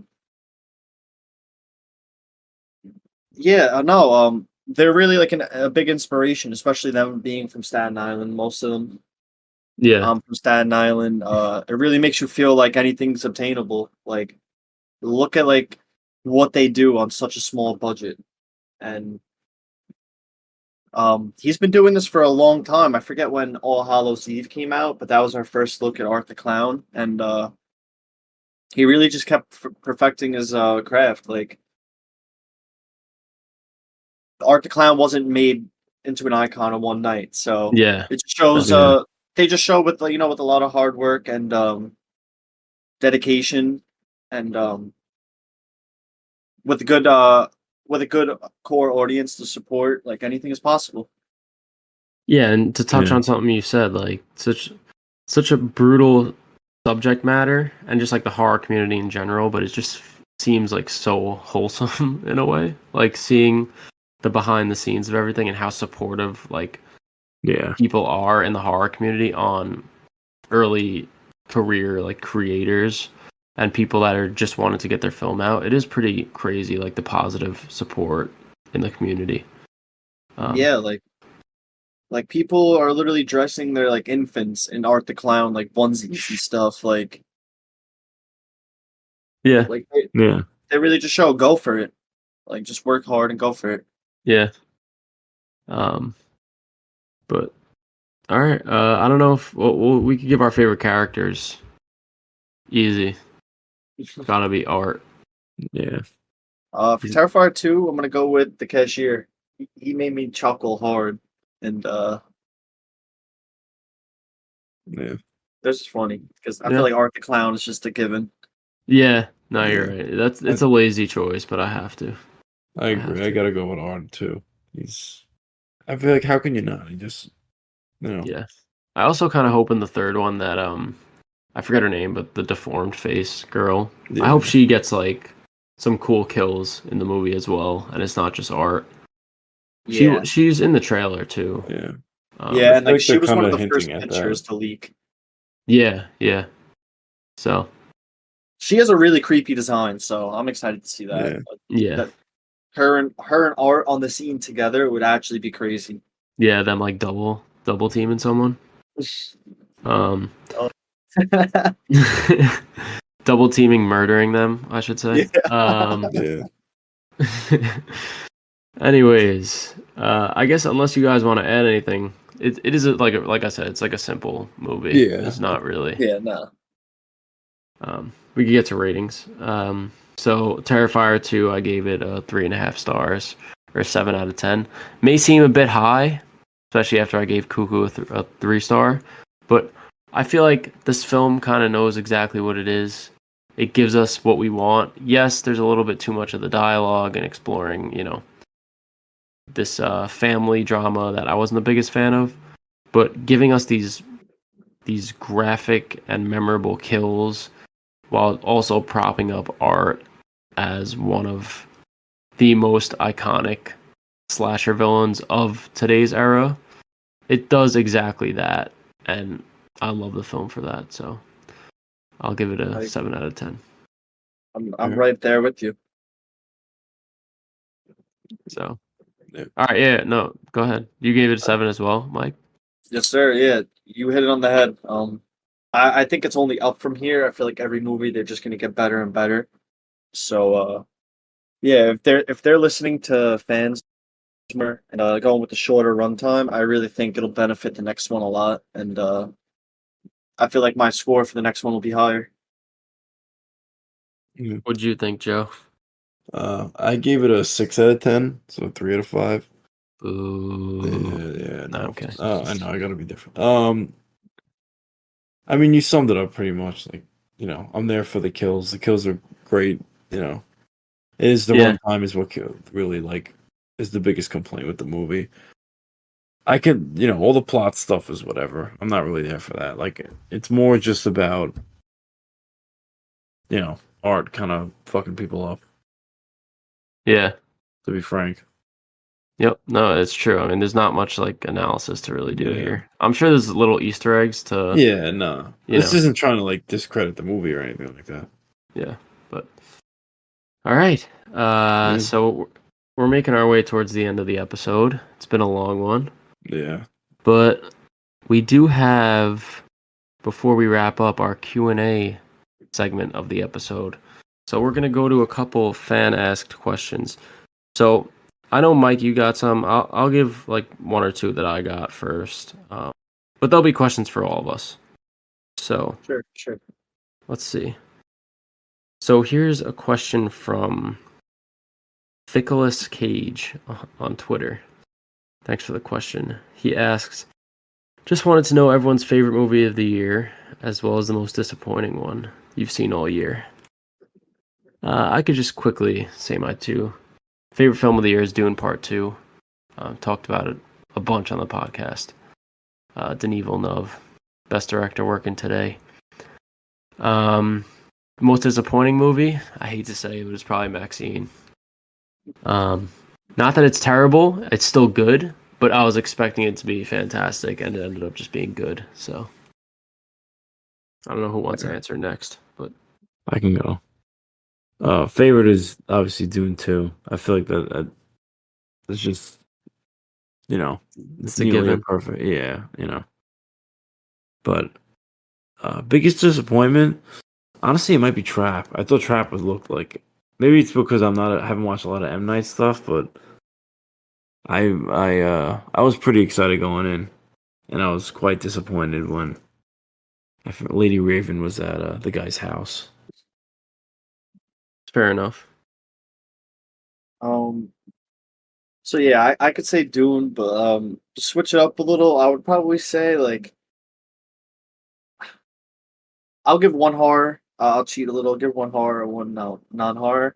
Okay. But honestly, Long Legs is looking like to be my favorite of the year so far, horror wise. But non-horror, I really enjoyed Kinds of Kindness. Like, Really? Yeah. No, I enjoyed it a lot too, but I love it that is- style. I love that style of filmmaking. I love like the short stories, and I just love like the weird nature of Yorgos's movies. Yeah. And I'm gonna agree with Joe and say Trap was probably the biggest disappointment. I had really high hopes for it, and although it was still entertaining, it just was probably the biggest letdown. I wasn't the happiest with Maxine, even though like I still love a lot about it. It's definitely like my least favorite of the trilogy, but Mhm. Trap was definitely more of a letdown to me. All right. Fair enough. Thank you, Thickless Cage, for asking that question. Yes. Um, I'll give another. This is from our Instagram at Nick.Rotondi on Instagram. He asks, "What film opened your eyes and made you realize you loved film and wanted to really get into it?" That is a great question. Um, for me personally, the one that I always go back to is mid '90s. That is one that I kind of just happened upon before I was really into film. And specifically the car crash scene, that when I saw that scene and then the movie ends up wrapping up a little bit after that, I was like, wow, like this is what film can be. It's not just Michael Bay's Transformers.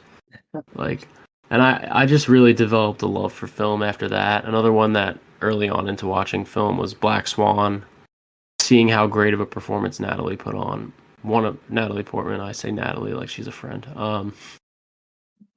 Like one of the best performances ever, in my opinion. And just seeing like how much more movies could be. Those are two that opened my eyes. So I would definitely say anything. Harmony Korine. I really got into his works like in 2013 when I had first seen Spring Breakers, which might sound kind of funny, but it kind of opened my eyes to cinema as to like, oh, like you could do a lot and you could push boundaries because there's not really that much of a set plot with Spring Breakers or his films. It's more just like moments in life and like certain situations. And a lot of it is like lighting and imagery based. Mhm. And so I would say a lot of his work, Kids, Trash Humpers, Spring Breakers, but also I would say Evil Dead 2013 as well. I loved Fede's take on Evil Dead, and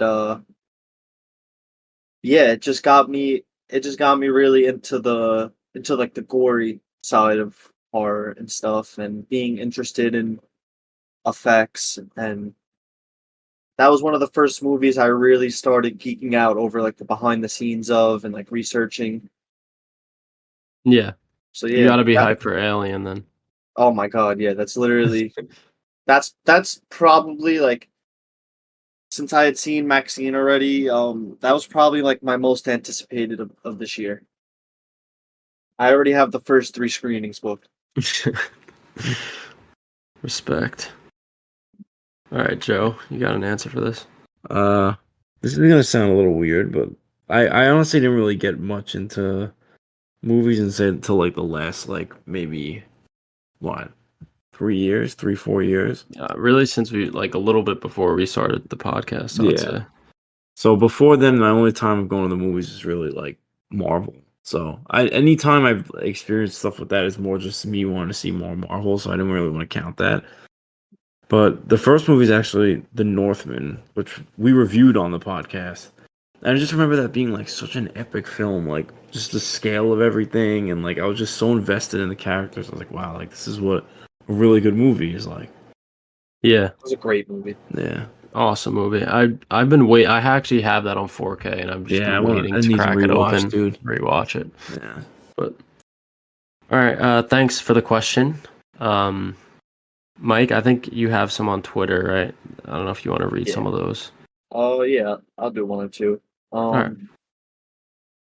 Someone asked what my inspiration was for the Willowbrook tapes, and honestly, I would probably have to say like Harmony Korine's Trash Humpers, which is a found footage horror. Some of it was probably I think some of it was filmed on VHS, but Quarantine or it's the original Wreck. Yeah. That was definitely an inspiration. Cloverfield, you know, definitely the first Paranormal Activity, and of course, the biggest inspiration, Blair Witch. Yeah, I was gonna ask, So what are your thoughts on Blair Witch? I think, although it might not be the scariest to some people, at the time it was so revolutionary, and just the making of that movie and like the whole process behind it. There's a book on it. It's just one of the most interesting things. Um, I really loved it. I pay homage to it. Like you'll see like certain images in my movie and stuff that you're like, oh, like that's taken out of the Blair Witch. But Yeah. it's really just like the Willowbrook Tapes is kind of like a love letter to all different types of found footage horror. You take all of the categories and you put it in a bag and mix it up, and that's what Willowbrook Tapes is. So those were definitely my inspirations on that. That sounds awesome. Yeah. I'm really looking forward to some getting some more looks at the film. Yeah, I'm definitely Yeah. gonna have a lot more out soon. We're just Sure. getting a couple more scenes done, and then we're gonna have an Indiegogo campaign come up for crowdfunding, and we're gonna get the funds to complete the film, and it's gonna be wild. Yeah, and Yeah. like I mentioned, bro, the horror community is just so great that I'm sure it's gonna do well. Yeah, a lot of people have been showing interest in it just based off of small snippets that I've shown, and it's really been one of the coolest things ever to happen to me. Seeing people like enjoy my art. Yeah, that's got to Yeah. be like why you really do it, you know? Yeah, it literally just makes me like want to do nothing but film. Yeah. Hopefully you can do that one day. Yeah. That's the goal. But Yes, sir. all right, you wanna maybe if there was one more interesting question, then we'll Yeah, I just have wrap one things more. up. All right. Hex Maniac Letty said, given the mass amount of praiseworthy horrors out this year and iconic moments, what do you think is going to be the standout aspect of your film? I think just the realism. Like, I'm filming a lot on actual VHS, like on location, um, like I'm actually going into abandoned mental hospitals. I'm filming everything myself, like editing it together myself at the moment. I've been doing all the gore and effects by myself at the moment. We're trying to do everything practically, so I really think like the visuals and just the outlandish, gory, hypersexual content is going to be the standout aspect. Yeah, that realism is definitely going to be a big factor. I could already tell from just the small clips that we got. I think it's It- very important. Yeah, and it definitely does not feel like a Hollywood production, you know? It Yeah, feels I like want it. I want it to feel real. I don't want it no, to yeah. feel I like say that in a definitely in a positive way. I'm saying yeah, like it looks like someone just found this VHS tape, you know? And that's kind of the point of all this, I guess. for sure. So, But yeah, um those were like I didn't get too many questions, but yeah. those were the All right. coolest ones I've seen. All right, good. I guess we could wrap up the episode. Before we do, um Joe, you have to recommend a list for the next week, but I also have to recommend a movie for the next episode. I'll do the movie first. After what we've just been talking about for the last 2.5+ hours, this is going to be a strange one, but I think we need a nice palate cleanser. So I think on the next episode, I would like us to watch and discuss the Muppet movie. Oh, let's go. I, I've been thinking about Jim Henson a lot. I watched his documentary on Disney Plus recently, and I feel like we need a comedy, a nice lighthearted family comedy after the horror episode. I don't remember like anything from the Muppets. I don't even know if I've ever actually watched like the original one. I love the Muppets. It's a great movie. So Yeah. sorry, anyone who's here listening for just the horror purposes. We talk about everything on here. Yeah. So. Sorry, guys. And my list, I wanted to do the top 10 like original characters from like movies. So like characters created for a movie, not specific, not so like stuff based off a book or like based off of other things like don't really count. It's got to be Okay. like an original character. That's a good idea. I like that. All right. So thank you everyone for listening to episode 54. Mike, thank you so much for joining us. Yeah, Thank you I for had having me. Yeah, we had a really great time here. Definitely some great insight. Had some great horror discussion, and always love chatting with you. Before we go, do you want to maybe plug yourself? Where can people find you if they want to look for you? Yeah, so for sure, you can find me on Twitter at found footage, but the O in found is a 0, so F0 UND footage, and you could also find more info and anything on my film at Willowbrook Film on Twitter or X. And yeah, you can find me at Michael Costa with 2 A's on Instagram.